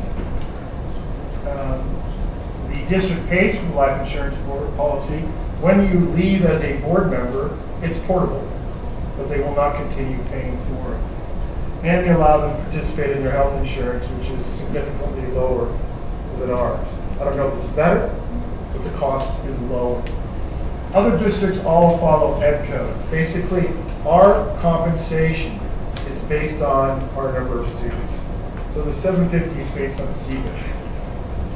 Some districts give each board member a credit card to use. Obviously, it has to be for anything related to the district's needs. Phones. The other one, the sentence kind of bled into what I was saying. Health insurance for the entire family, which cannot exceed non-safety employee board members will receive. A lot of boards turn in mileage. Life insurance is relatively common. I would say out of the districts, 4, the districts in our county offer life insurance to board members and pay for it. And then retired board members. If you were on the board in 1981 through 1995, I think it is, and went 12 years, you got lifetime health benefits. And in some school districts in our county, if you go 12 years on the board, you get a little extra kicker for your health insurance. Our district allows us to participate when we retire as an individual in the retirees' benefits that are similar to non-safety. Now, what am I asking for? Get to the next slide. I'm asking that we would add into our $750 a month what the cost of living adjustment that the employees get per year. And it's not to exceed Ed Code. Ed Code allows for 5% at max for board members. So if the employees were to get a 7% increase, we could only get 5 at max. I believe I'm hopefully correct on that. Per year. Per year. But I think 5%, I'm pretty sure 5% is the max. Now, this is a difficult topic because we're talking about, well, I'm talking about my compensation, right? And it's a touchy issue. You're an elected official. But you have the right, according to Ed Code, not to take or participate. You have that right. Leave it within the district. Or you have the right to take it.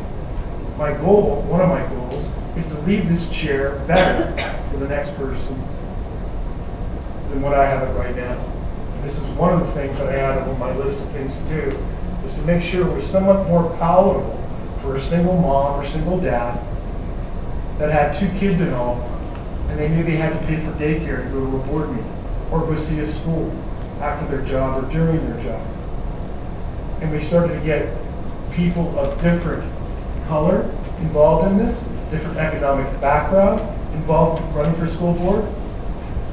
We would love to see people from different types of professional backgrounds, but at the same time, there's nothing wrong with helping them a little bit justify their time. And that's kind of what I'm proposing here this evening. Now, again, this is mine. It wasn't pushed by any board member. I haven't really talked to any board members about what I was proposing. So if you have hate mail, please send it to me. And I'm fine with it. If you want to talk to me after the meeting, I'm fine with that as well. So I'll leave it at that. I'll talk to you. Thank you. Other comments from the board? Yes, sir. Mr. Neely. Yeah, first of all, I want to thank Mr. Porter. He's done a lot of research on this, and it's tough for him to bring this up. And I think it's appropriate as well. My God, the amount of time that we spent this year is just insane.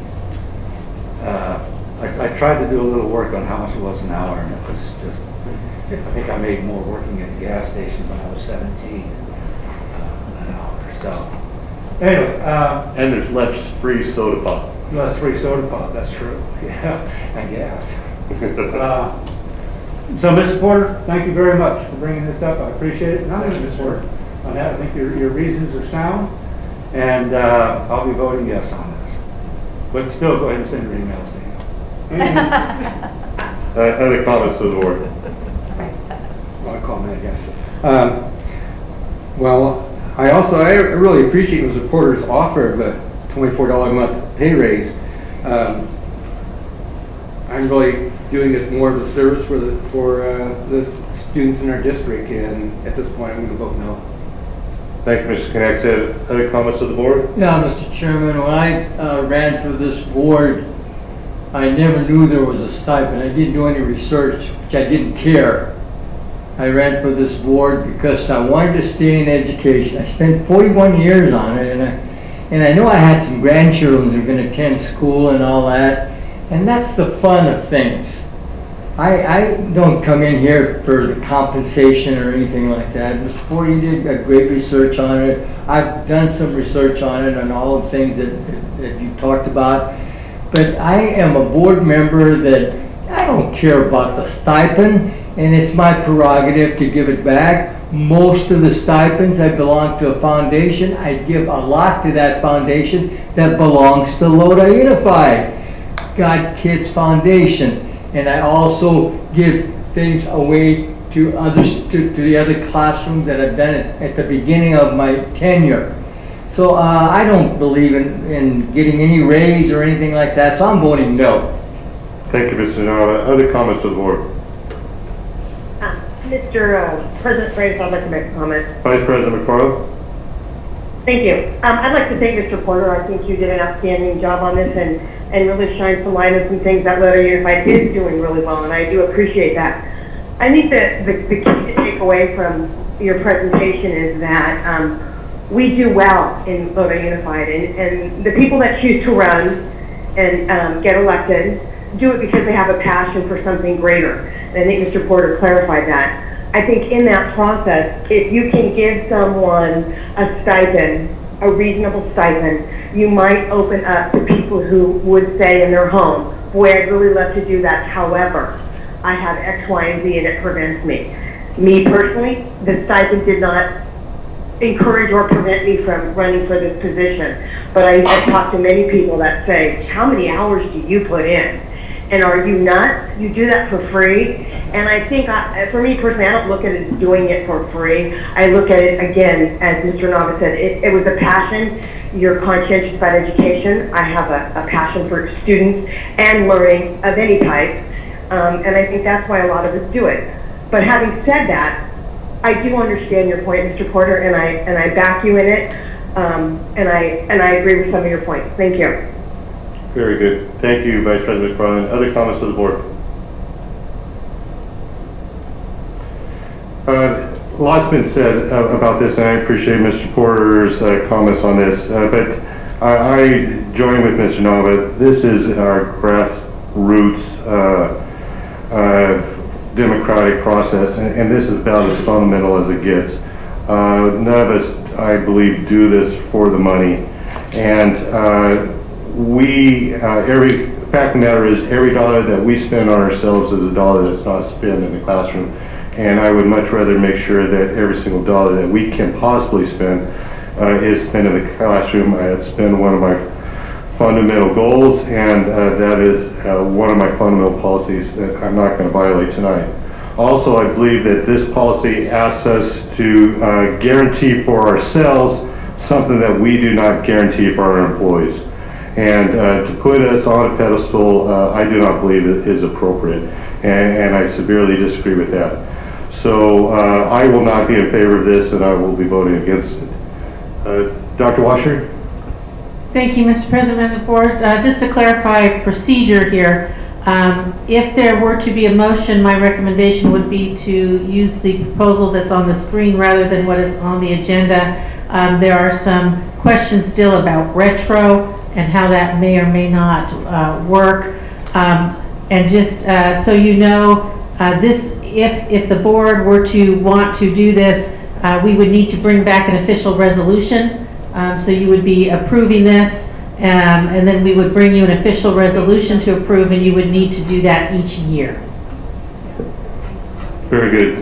Any further comments, from Dr. Washer's comments? Okay, and the wishes of the board? Comments from the public? We're going to move that tape. Thank you, President Freitas, members of the board. And Mr. Porter, while we have seen board meetings and your work and availability, to discuss topics are numerous and have expanded over the last 2 years a great deal. When this was brought up, it was interesting because it was like, is that board policy? How is that ed code? And so we just have a question with regards to the proposed increase on ed code 35120. Under A4, it's our understanding, and I don't know historically, in the past, we were at 800. In 2008, it was a reduction to 750. But it's our understanding at Ed Code that the stipend would be $400, not $750. So we're not sure how that falls out, and maybe that's a Dr. Washer question as to how that is changed and falls in line with Ed Code 35120A4. It was surprising to me to see that and know that we have offered that $750 stipend, which that Ed Code is based on ADA. And so where it falls with us is a lower amount, which then goes to when we looked at, saw on the slide, Elk Grove, which is higher than the 60,000 in ADA, which would bring that stipend up to $1,500 in any month. So we're just curious as to how that is justified in Ed Code going forward. I can't imagine how Ed Code changed, went up, went down, but maybe the ADA wasn't part of that number in the past. And then we just like to, talk on the next item after this discussion. Thank you. Of course. Thank you, Ms. Organ. Other comments from the public? Lisa? I'm here, I'm going to say something. President Freitas, members of the board, Dr. Washer. Here's the issue that I have is that LUSD employees don't always get a cost of living adjustment. And it's well known that the board negotiates with the teachers union, Lodi Education Association, before they go and negotiate with any other bargaining group. And to me, that puts an undue burden on LEA. Because then LEA has to set the tone, and we basically negotiate for everyone else. And that has been how it's been. And it's not fair to LEA to be the one to go in and have to do all the work. We actually went in, we had to go to impasse the last time. And for everybody else to ride our coattails. I just think that is an undue burden. Why not then allow all of the employee groups to bargain together? Which of course we can't do, that's against the law, but yeah, think about it that way. So, I do appreciate all the work that you guys put in. Don't get me wrong. I was just shocked to hear about the stipend at LA Unified, but board compensation should not be tied to employee compensation. But on the other hand, if the board members get a cost of living increase, you have to realize what that is going to look like to the employee groups too. So it goes both ways. But I just want you to think about it from that perspective. Thank you. Thank you, Lisa. Other comments from the public? Further comments from the board, Mr. Porter?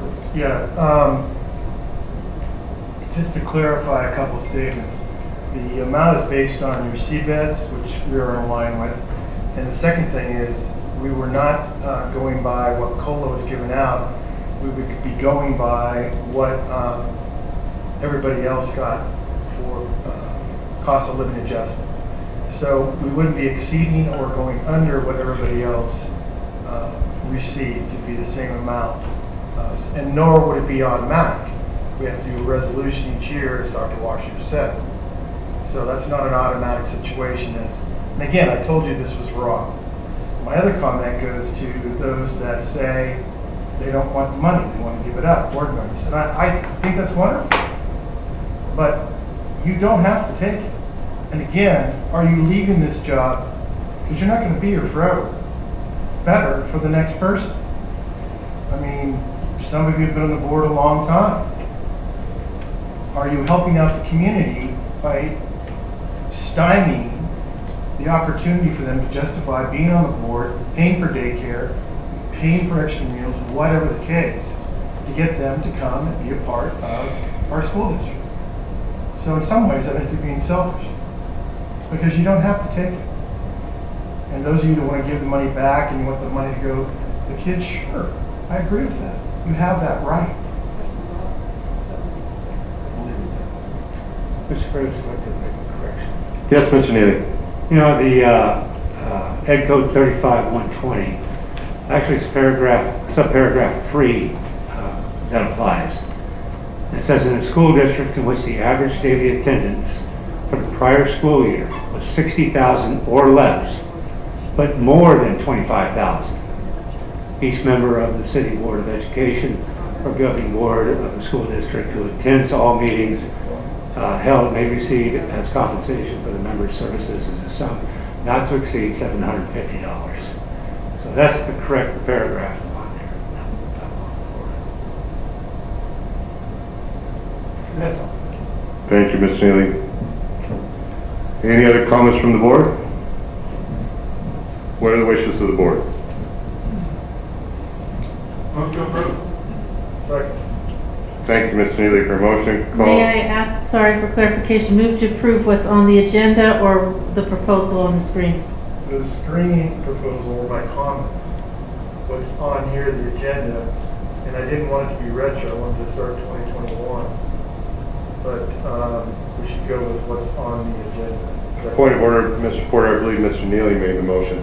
So if you're assisting him, I guess, in what he made the motion on, that's fine, but I'm concerned, I'm just, Let me make there's one thing. a question about the retro part. Yeah, the Ed Code 35120 also clearly states that it's applicable when it passes Yes. the board. So therefore, there would be no retro pay involved. As long as everybody's clear on that. I'm sorry, Dr. And I also am, my motion involves a one-time, and this is a comment in the future. I think that this ought to be taken up after all the labor groups have been sent. Agreed.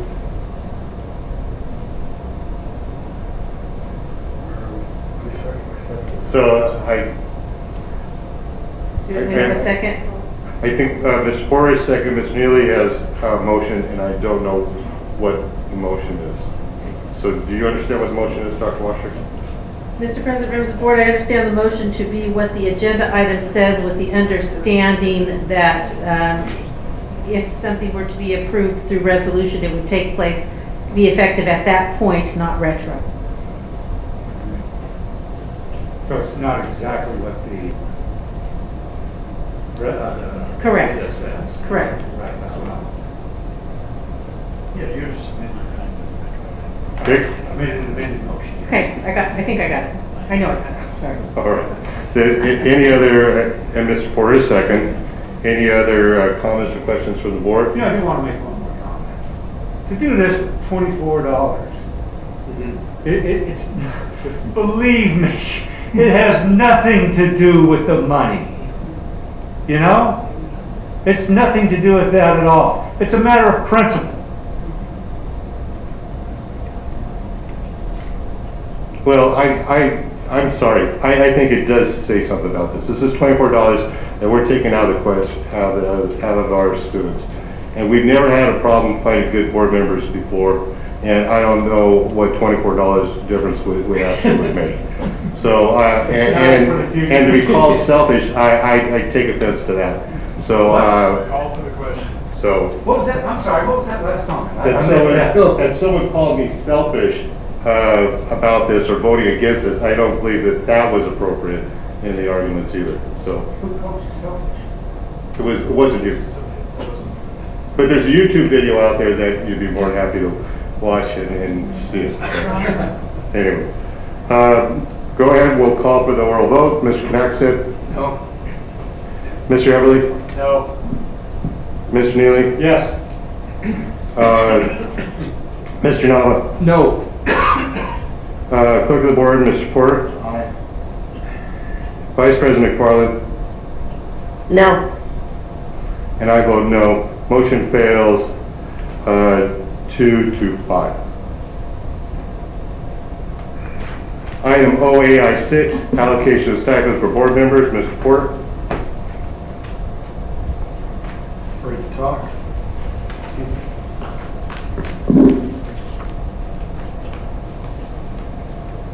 The stipends issue is for us to look at the board members and try to create a situation where we are lifelong learners. And so what I have put forward here for the board to take a look at is that to incentivize that very process. And one of them, of course, is a course that I've taken through CSBA, which I think should be mandatory for a board member, which is a master's in government. It's a certificate program. And it's a 5-day, full day program. Yes, the school district does pay for it, but to incentivize members to get involved with it, I put in a $500 amount. It taught me a lot about how to be a board member. I'm still learning, and it taught me a lot about the inner workings of how school boards are with the, in terms of their governance. And it was very insightful. I thought I came in here knowing everything, because I had taught for 38 years, and I realized I struggled. And this course helped me significantly. The other part of this is if you go to the CSBA conference, not by remote, but of course physically there, I set a $200 stipend for a 3-day conference where again, you could strategize with your fellow board members and go to different types of talks that are given, educational talks on how boards act and what school boards are doing. I can tell you that, for example, Santa Ana, which Mr. Neely has spoke about quite a bit, gives quite a few presentations, and they're pretty much the same demographics as us, doing some very interesting, innovative things within their school district, and their board is very active, and I learned a lot from that. And then the last one, of course, to promote more learning, was a 3-day educational conference, or CSBA training, or a conference that involves education, with a maximum of 2 per year. And again, my goal here is to create a situation where we have lifelong learning among the board members. Right now, all you have to do to be a board member is get elected. That's all you have to do. It's kind of like being in Congress. And we saw how that goes. What I'm trying to promote is that you learn how to be a board member and what a board member entails and all the inner workings that go on between budget and academics and dealing with kids that have academic needs and learning all the new programs that are going on throughout the state. If you think you're learning everything here, you're not. You have to get outside your bubble and see what other people are doing. And some things fail, some things work. If you think that you're learning everything just through this district, that's sad. And one of the things that I've always done, both in the classroom and both as a coach, was to go all over the state to learn, to see what was going on, so I can make myself a better teacher and a better coach. And just using the Valley as an example, it was not a great place for me to gather those resources. I would go to the Bay Area, Southern California, San Diego, to learn how to teach AP biology, for example. And as far as coaching goes, I made sure my teams played everybody they could within the state and just learn different things as far as style, strategies, training, and so forth. So it's kind of my idea here is to incentivize being a lifelong learner amongst the board. Right now you have 3 board members that have their masters in governance out of 7. And only, I believe, I don't know how many board members went to the last CSBA conference. I think it was 4. And a lot of school districts had everybody present. And they were able to strategize who would go to what. And they come back and have a decompressing and go over things. That's not what we are doing here in our school district. And I'm trying to encourage that. Very good. Thank you, Mr. Porter. Other comments from the board?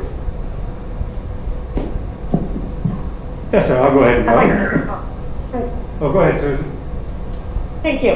Again, thank you, Mr. Porter, for bringing this forward. As one of the new members on the block, I would say, we all come in with different skill sets. Some are coming from the education world, some are coming from the business sector, and some are coming from public service sector. I think we each come in with a skill set, and it's how to take that skill set and apply it in the education world. And I can tell you my background was insurance and private business, and it is nothing like education. And I understand budgets, and I understand how the inner workings of insurance policies work. It is nothing like how to run a school district. And the one thing, the MIG training, and let's not get it confused with an academic institution that gives you a master's. That's not what this is. This is a play on words that the CSBA used, a master's in governance. It gave you an awareness of what you didn't know. And yet we all went in thinking we knew a lot, those of us that have taken it. And while we knew a lot, when you start to apply it in the MIG training, you realize what you don't know, and it almost sparks you to learn more. So I think what you get with many board members is many of us are lifelong learners. We get pretty excited when there's a new concept or we can research something. We're data people. And so I think anything that we could do to encourage a new board member to get more training and more awareness, I think it's a win. I also think that in those trainings, and I've been to quite a few of them now, you also see full boards interacting. We haven't always had that luxury, but we also have a board that's been around for a long time, and they have a large depth of knowledge, large pool of knowledge. Us newer board members do not have that. So we're almost playing catch up, and we do appreciate the mentoring and the knowledge that our seasoned, I'm going to say, board members have. And it's a great mirroring of information. However, some of these educational firms, just like administrators and teachers go to, you come back with knowledge and excitement about, hey, does our district do this? Could we do this? What about this on the agenda?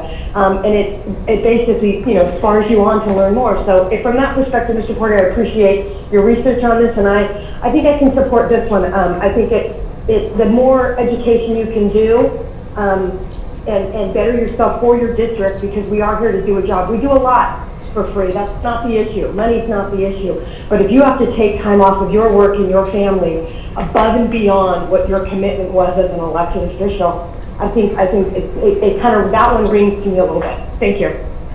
Thank you, Vice President McFarland. Mr. Neely? Thank you, Mr. Freitas. When I finished my Master's in Governance program, I was under the opinion, and I tried to bring it up, that it would become mandatory for new board members to complete by their second year. I still think that's a good idea.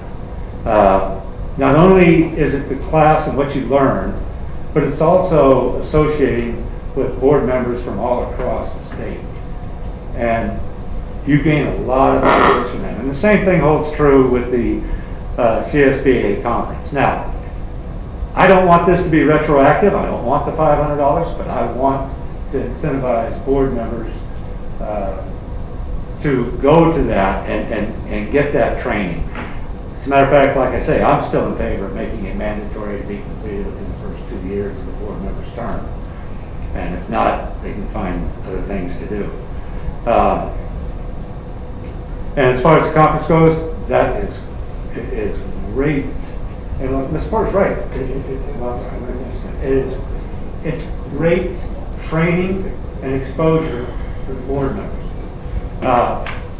I like the idea of us all going, and then we set up, well, Dr. Washer and I do that, we go there. She's going to some, I'm going to some, and then we get back together and we talk about what we've done.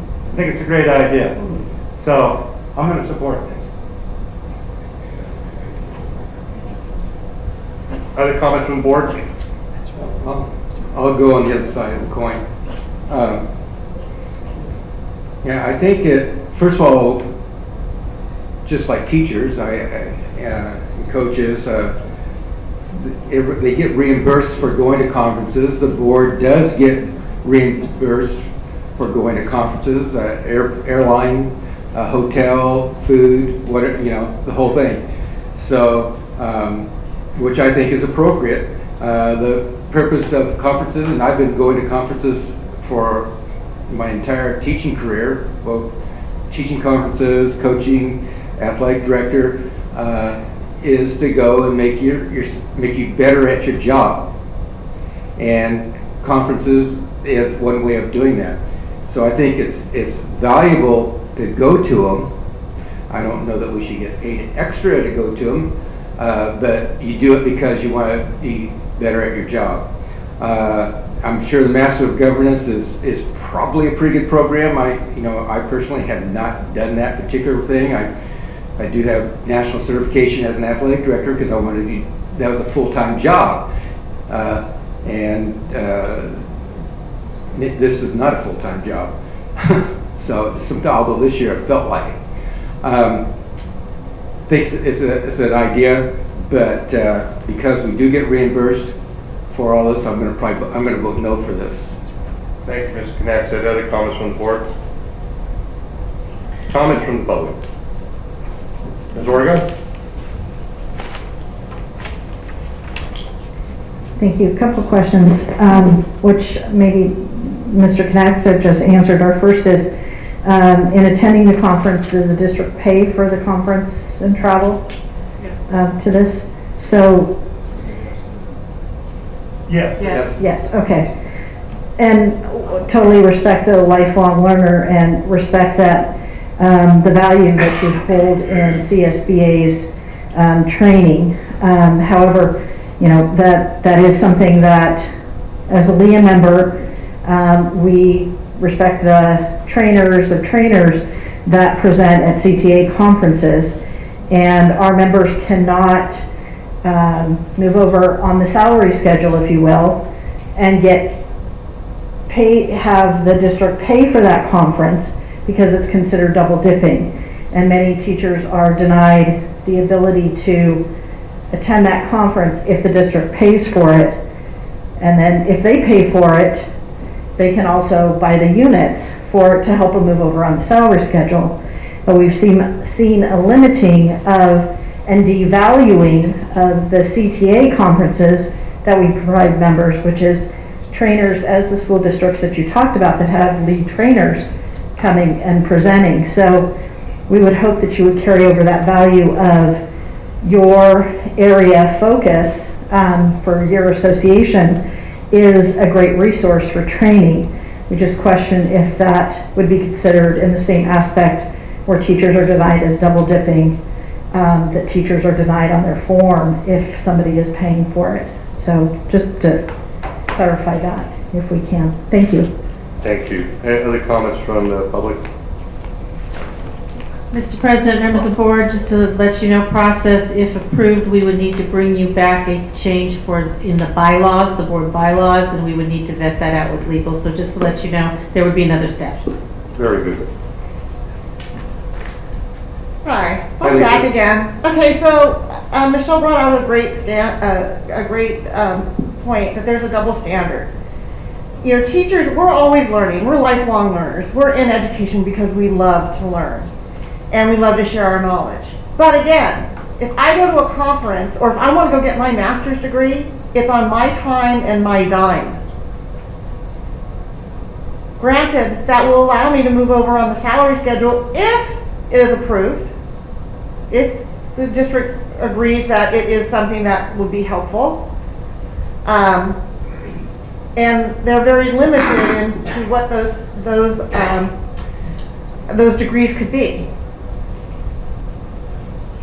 I do have to say there are some exceptions. I've been to some AVID training that was paid for by the district where they offered to either pay for my time or give me the units, which is great. But that is an exception and not the rule. Several of my colleagues spent time on the RBET committee coming up with professional development for teachers and actually a way for teachers to do this and with the hours that they invested in this, move over on the salary scale. And that has been rejected by this board. No. So I have a real hard time with it. With you guys saying that can attend a conference where all expenses are paid by the district, and then on top of it, you get a stipend for attending. I have a real big problem with that, just because it's not fair to those of us who invest a lot of time and a lot of our own money in improving our education. Thank you. Very nice, thank you, Lisa. Other comments from the public?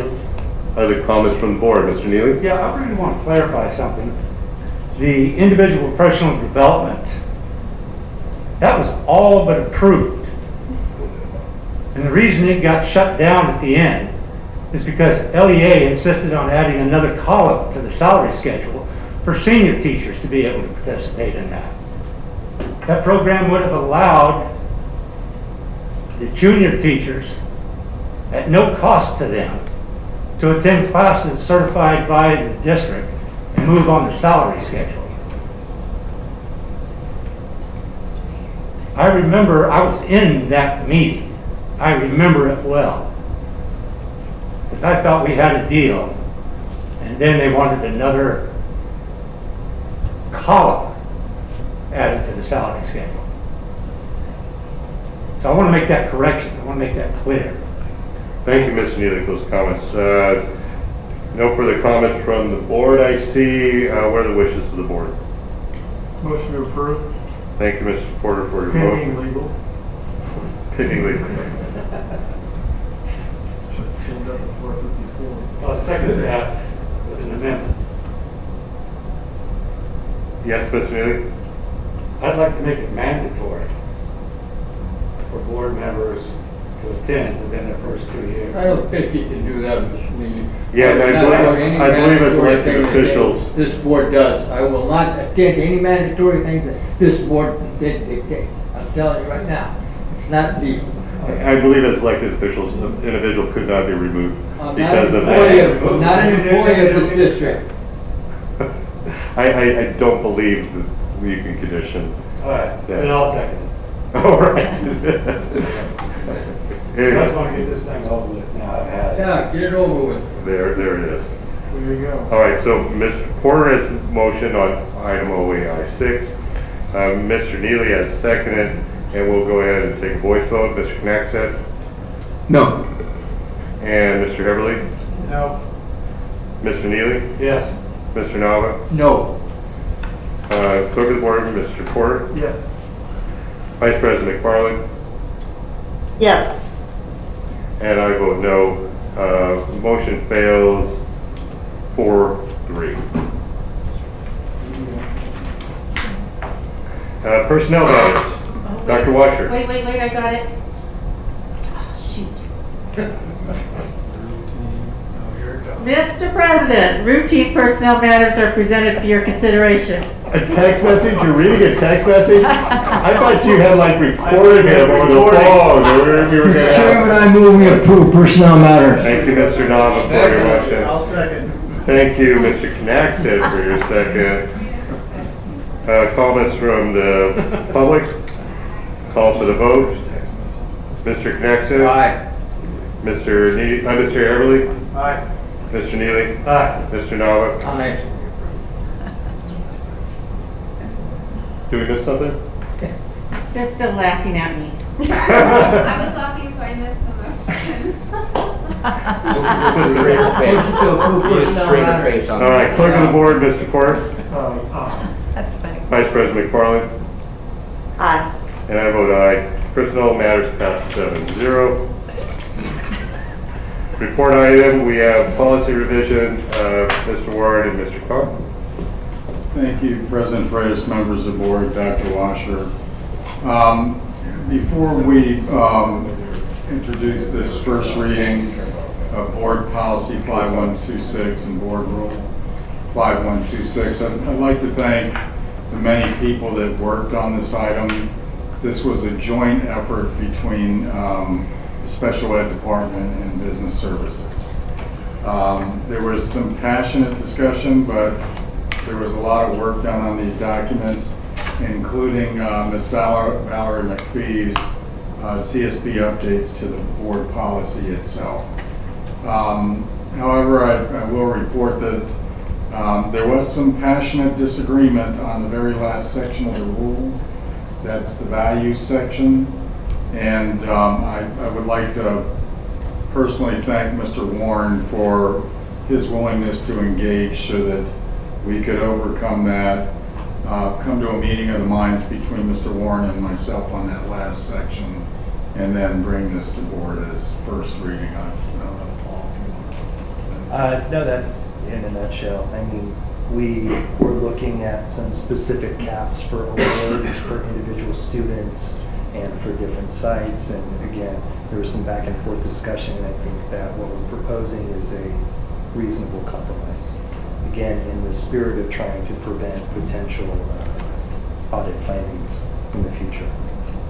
Well, we appreciate these policy changes and the thought that went into them. Any chance that we have to recognize the amazing students that we have and their accomplishments is very much appreciated, and I know this board is very much in favor of it. So, and like you said, we talk about this sort of thing, it's no easy task. So this took a lot of thought, there's a lot of hard work, and we appreciate you doing the heavy lifting for this board. Other comments from the board? And comments from the public?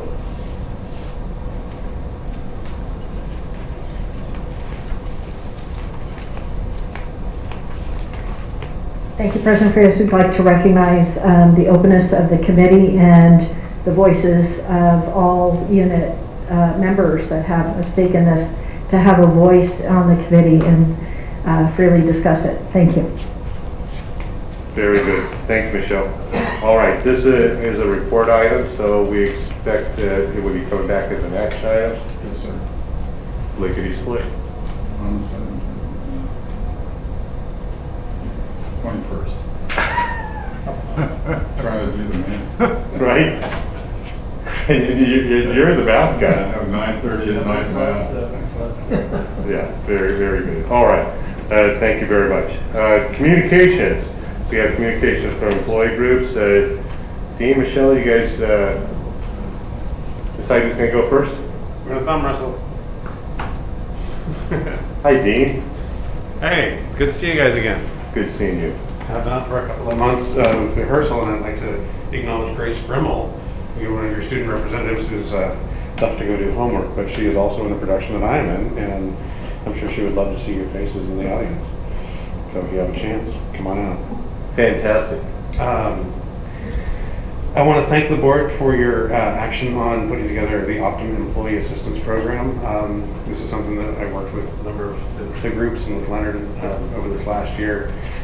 And through a lot of discussion and evaluation of different programs, we made our recommendations, and I just recently got an email from Mrs. Wagner saying that the rollout is forthcoming. So I want to thank you for your work on that and allowing that to go forward. And then I'd also like to comment on an item that was on the agenda this last time, which was the school improvement plan. I've had some discussion with some members of cabinet and of the board, and I look forward to future conversations. I don't know if this is necessarily the venue to go into my thoughts, but I want to support our students, and I want to support their mental health needs, and I think that we can do that. I'd like to be on the front end of planning. I know that this is currently just in the formation stages, and I'd like to participate in that process with you going into it, rather than look at things and say, well, maybe we should have done it differently, and save my voice till later. So I look forward to communicating with you in the near future on those topics. Thank you very much. Very good, Dean. And you'll be emailing us those show times and where we can get tickets? So. I can, yes, most definitely. That'd be great.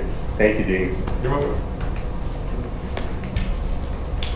Thank you. And I thought you'd go out with a skip and a song or something. With a cane and some tattoos. So, thank you, President Freitas, members of the board. I would ask that I start my public comments with recognition of the loss of two members, Debbie Dutra from Bear Creek and Zachary Luchetti from Lodi Middle School passed away a couple weeks ago. And with your indulgence, I'd like to take a moment of silence on behalf of those teachers and recognize the staff and students' loss in dealing with it.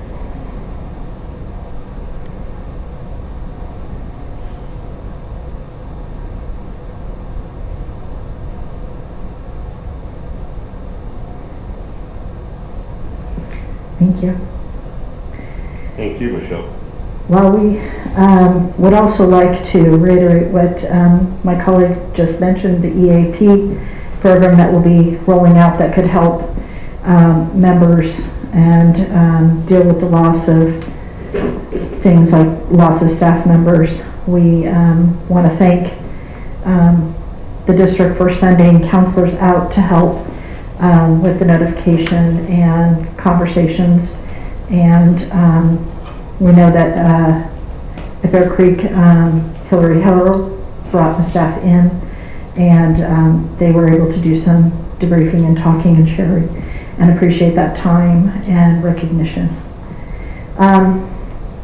To switch gears, we'd like to bring to your attention that there are some safety issues out in the district, and not sure exactly how things with COVID related and safety are being reported back to you.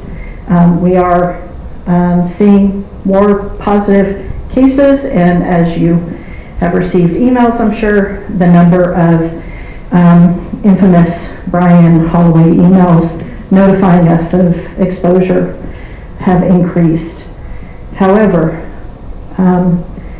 our COVID plan, we feel it has some gaps and needs some help. We have classrooms currently that are not being cleaned daily or even disinfected weekly.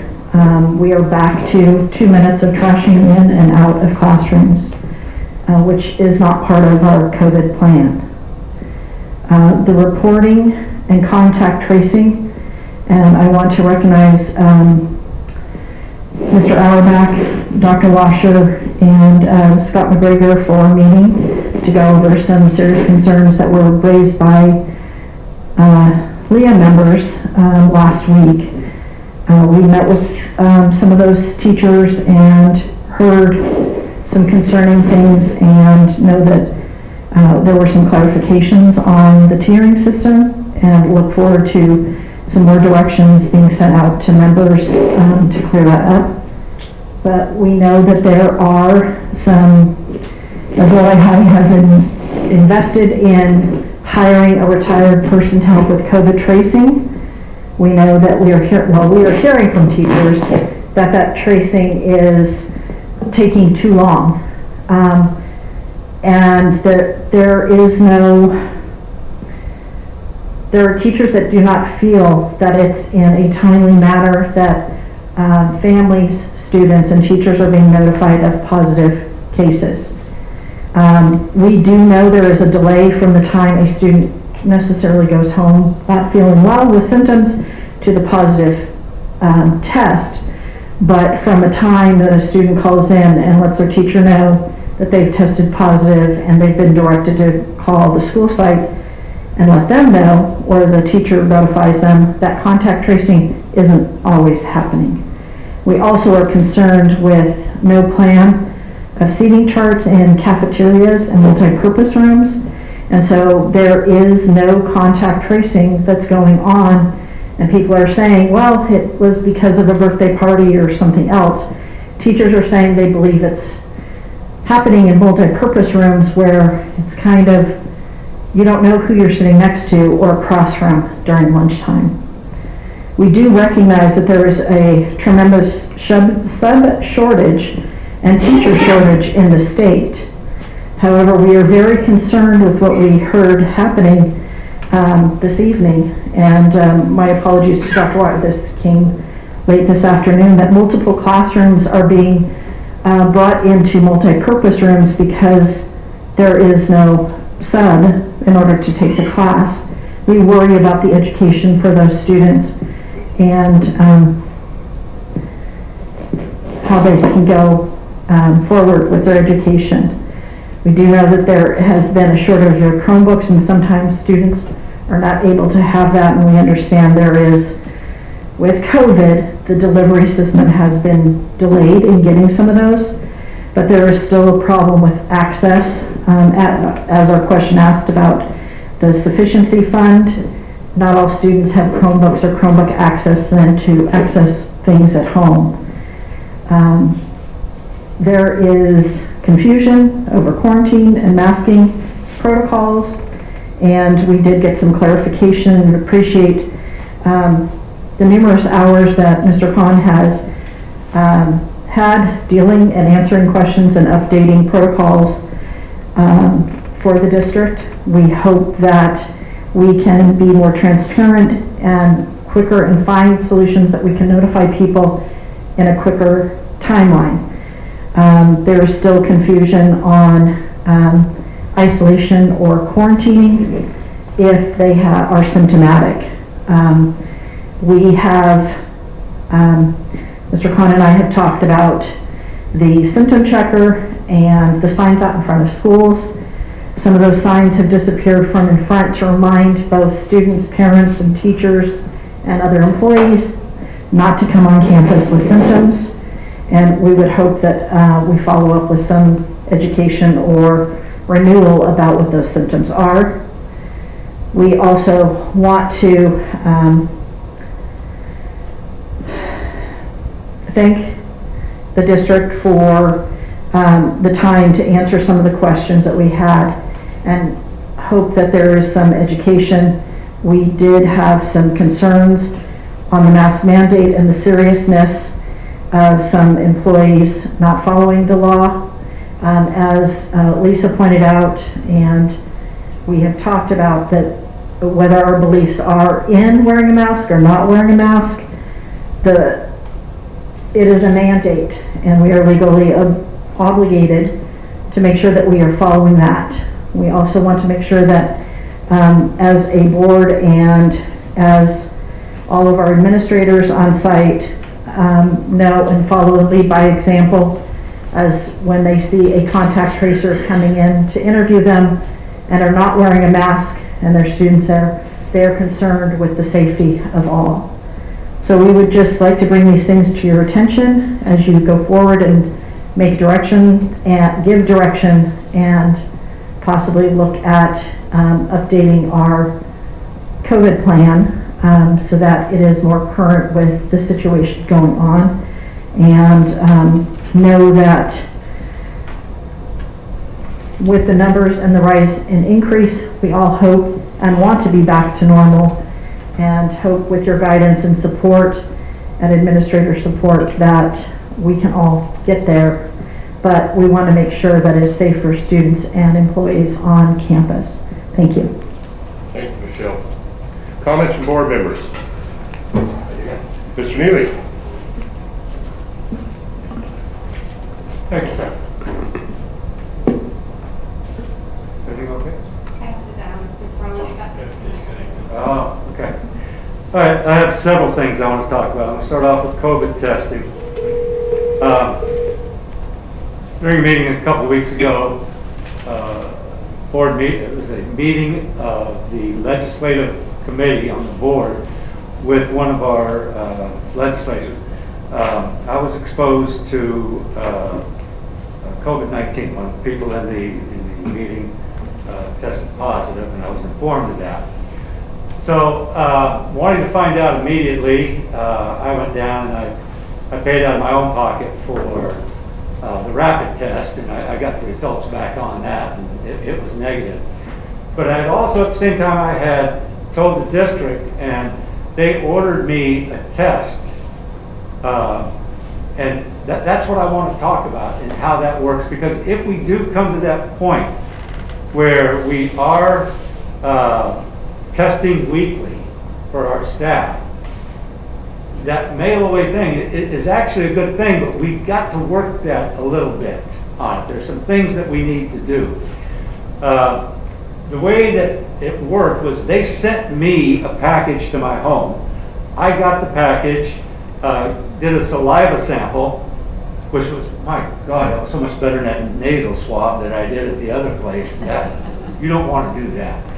And then I packaged it up, and then next day aired it back to the company. And it was about 24, 48 hours later you get your results. Now, it didn't work exactly that way for me because my package came on Friday and it didn't get sent out until, so it took a couple extra days, okay? But I had to do all that myself, which is no problem for me because, you know, I'm retired, so I can do that. But for all of our staff, we need to find a way to get those packages on board here first, okay?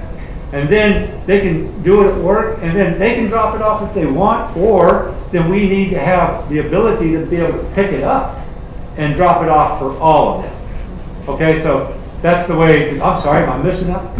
Are you already doing that? I'm sorry, yeah, we're not supposed to talk about non-agenda items, but yes, we are working on it.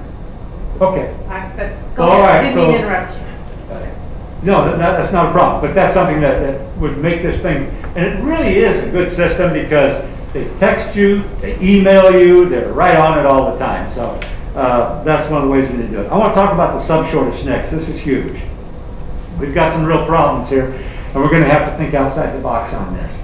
I've got several suggestions, but what I'd like to see is the staff to come up with a suggestion and get it back to us just as soon as possible. I would even be willing to do another special board meeting on that to meet to approve it or whatever we have to do. But here's some of the things.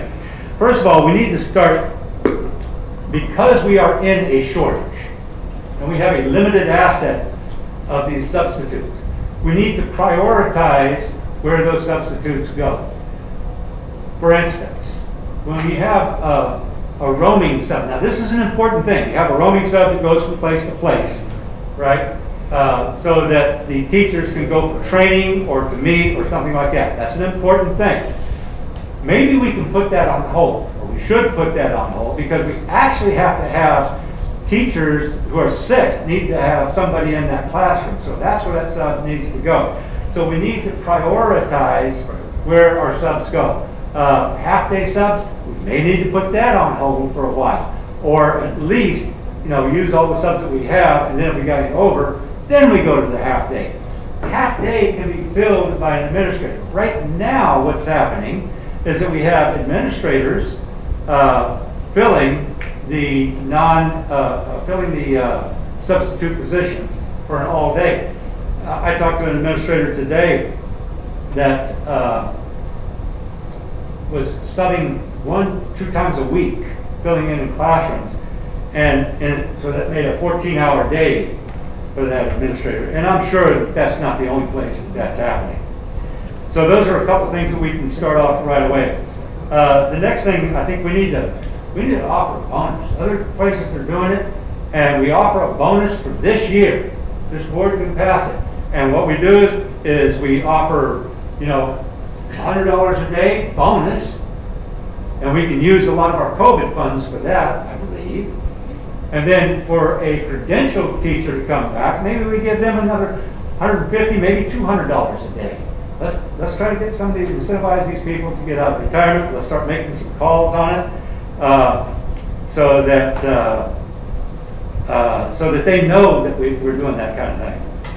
We also want to think about some full-time substitutes, ones that the district hires to have here that can go out to the different locations as well. And these are just a few ideas, and I'm sure that other people can think about this and come up with some more. That needs to be addressed immediately. And that's all I've got on that one.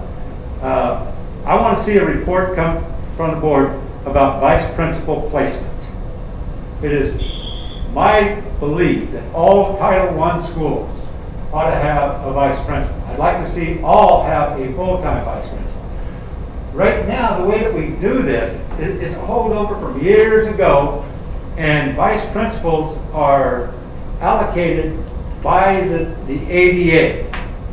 And am I right on that, Dr. Washer? Mostly. Okay. There are exceptions. There are exceptions. All right. Well, there is no latitude for like schools that have a higher number of free and reduced lunches. There is no, I don't see anything for Title I schools. And there's a lot more paperwork that has to be done at a Title I school, and they probably have a lot more of the discipline problems as well. I would like to see that come back on the agenda, and that's for you too, Mr. Freitas. We can help you get that on there. I'd like to see us bring back, we need to look at staffing again. And the reason I say this is I had to talk with Mr. Khan on this. And our staffing is kind of out of kilter here. We need to look at where we've got people. We need to look at our vacant positions. We've got a lot of vacant positions. And by the way, I think Mr. Khan brought it up. I had to leave the room to take an emergency phone call. But I believe he brought it up is that one of the reasons that the ending fund balance goes up is because we have to fund a position even when it's vacant. So what happens at the end of the year, that money then falls out into the ending fund balance. So we need to take a look at that. Final thing I'm going to talk about almost is the whole child concept. Look, our kids, not only in Title I schools, which Mr. Heavily has brought up many times, it's our Title I students. They need additional help. We need to put together a system that we can get to our parents so they can get the necessary help that they need and is available to them. I believe that a lot of people do not get help because they don't know about it. Things like assistance with food stamps, assistance with housing, medical assistance, employment assistance, and a big one is counseling assistance. And I said earlier, the DA's office has got an excellent program for that. We need to tap into these resources. We need to have somebody with a level of power from this district be part of the county Office of Education program for this. I went to one of the meetings virtually, and it's amazing the assets that are out there. We need to start funneling that down to our families. And that's all I've got for right now. So I think Very nice. Thank you, Mr. Any other comments from the board? Mr. Everly? Just a quick thing. I know the, excuse me, I know the students are gone, but what a wonderful report that they did. They're very poised and focused, and it's always a pleasure to hear their perspective on things. I know they're not here, but just put it in the minutes that I appreciate their input. One shocker was Bear Creek High School is 30 years old. How could that possibly be? Oh, that's right. I was 6 when it was Oh, over. yeah. So. That's what I noticed, yeah. So anyway, wow, congratulations, Bear Creek. Holy moly. Time goes fast. And I was going to mention about the substitutes also, and I'm looking for options, ideas to solve that. I think in the interim, when we've had district office staff go out to the schools, I think that's admirable, but that is not sustainable. So anyway, yes, we need to talk about the substitute shortage. Very nice. Thank you, Mr. Everly. Other comments from the board? Mr. Knaxton? 3 things. The first one is that I am still getting calls from parents that their kids are coming back home and reporting that the masks are not being worn by 100% of the students. And so I would like admin, you guys back over there, you need to be as proactive as possible in reinforcing that there is a mask mandate. So I won't keep getting these phone calls. The other thing is, I'm hoping that, Dr. Washer, that we have a plan for when we have to go back to distance learning. And if things keep going, that may be an issue. Yeah, I know. I don't want, but if the way things are going, that's a real possibility. So make sure that we're ready to go. If I had my way, we would probably be looking at a YRE education system that would probably solve the problem altogether, and we wouldn't have to worry about it. And I want to echo the sub-shortage. I know this is an issue. So, Ms. Neely said everything we had to say about that, I think. Thank you, Mr. Nassett. Other comments from the board? Mr. Porter? Yeah, I'd like to, I brought up those 2 items tonight, and I know that they were hot topics. And I'd like to commend the board for the spirited discussion. One thing great about a democracy is that you can agree to disagree. And even though that the vote didn't go the way that I had hoped, that's the way it is. And we just move on and keep moving forward. The second thing is what Mr. Knax had talked about, is that we are having a serious mask issue. Not with students, but with teachers and with administrators. And I struggle with this, especially with the teacher aspect of it, is that they should be the guiding light for students to wear a mask. And I've heard of too many incidents where, even at faculty meetings, where administrators aren't wearing a mask, and some of the teachers aren't wearing a mask, and there's students still on campus. I struggle with that. We have a mandate, we need to follow it. So that's one item. The other item is the sub-issue. I think we're missing out a lot on retired teachers. I think if we give them a good kicker, as Mr. Neely spoke about, I think we have a lot of retired teachers come back, but I don't think that should be a short-term issue. I think retired teachers have a great place within our school district in helping mentor new teachers, working part-time, and just being a great resource for us if we could find some way to facilitate that economically. And third and final, Mr. Neely talked about the Title I that we need vice principals.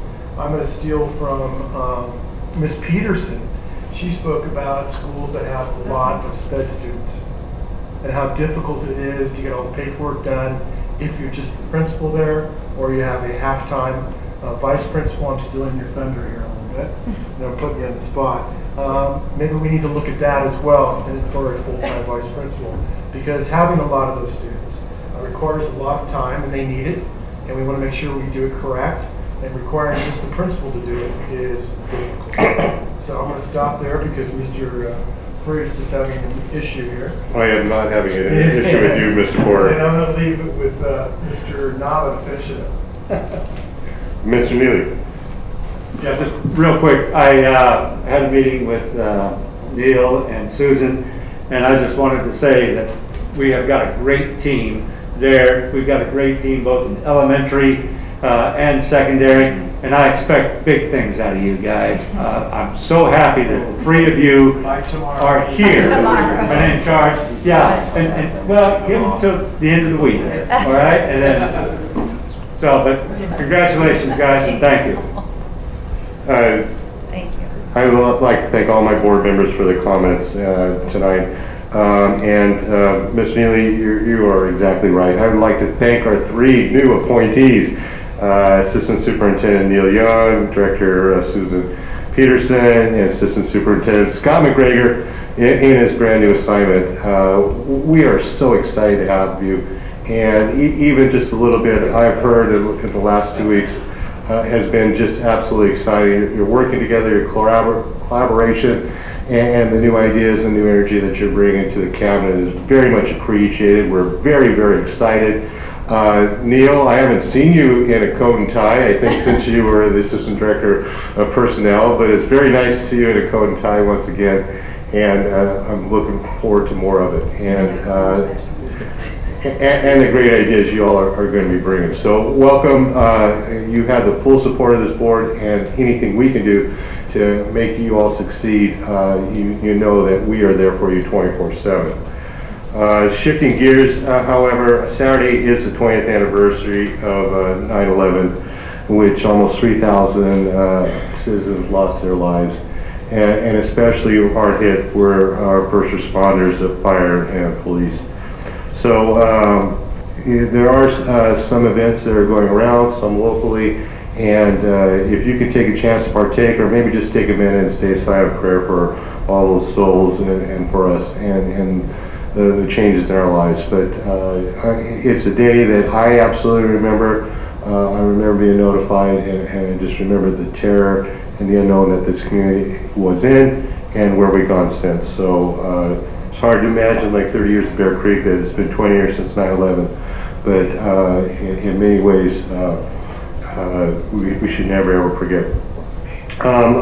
A friend of mine announces soon-to-be retirement today, and that's Stockton Police Chief Eric Jones. He's going to retire at the end of this year, and he has over 30 years of law enforcement. He's led the department in many different ways, with impartiality, race relations, use of force, and his work with SROs. He's absolutely been a friend of the district. So we'd like to congratulate him on his almost 30 years of law enforcement experience. We wish him well in what he chooses to go. He's going to be retiring, I believe, at the end of this year. And we wish Interim Director James Carrasco much of luck. And his son is a Lodi High graduate and is doing quite well. So, and we expect the same great accomplishments that we've from there. And that's my board comments for tonight. Any other comments from the board? Speaking of... Mr. Freitas, I don't have any comments after 9:30. 9:30 a.m. or p.m., Mr. Nava? PM, sir, Vice President McFarland, we assume that your silence means that you have nothing to add, and you will let us know otherwise. Future board agenda items. The sub shortage absolutely needs to be addressed, and I thank my board members for those comments. Let's see what a report item looks like at the next meeting. I think Dr. Washer, you kind of indicated that may be possible. And I'm seeing the cabinet just getting out their notepads and ready to go right now. Are you talking about, I'm sorry, Mr. President, you're talking about the sub-issue? The sub-issue. I would suggest an action item just in case you're good with any That's type of action, fantastic. otherwise That's- it would carry over. Obviously, you have the better ideas. So, yes, thank you. And if we could do that in 2 weeks, and if it becomes to the point that we need to have a special session on that, or a special meeting on that, we can also do that also. And then the VP assignments, I think that's a great report item that we can look forward to. So we'll see if we can handle that in 2 weeks also. I think I've talked enough. For the superintendent's report? Mr. President, members of the board, just one thing, I want to thank Mr. Heberly for acknowledging that using district office staff for substitute is not a long-term solution. I believe that Dr. Solly did an excellent job and had no problems. I, on the other hand, was exhausted by 10 o'clock in the morning with the kindergartners from Nichols Elementary School. Want to recognize Mrs. Coughlin for having every detail organized with her lesson plans and materials. It was very easy. It was just exhausting. Wait a minute, you substituted at Nichols? Yes. Michelle, isn't that your school? Needham. No. Oh, Needham, oh, okay. I thought you might want to take her place. That would be much better. And we've had quite a few administrators that have stepped in and do that. So thank you, everyone, for that. If there's nothing forward, a great meeting tonight. Thank you, everyone, for all the great input, and we will see you all in 2 weeks. We are adjourned. Thank you.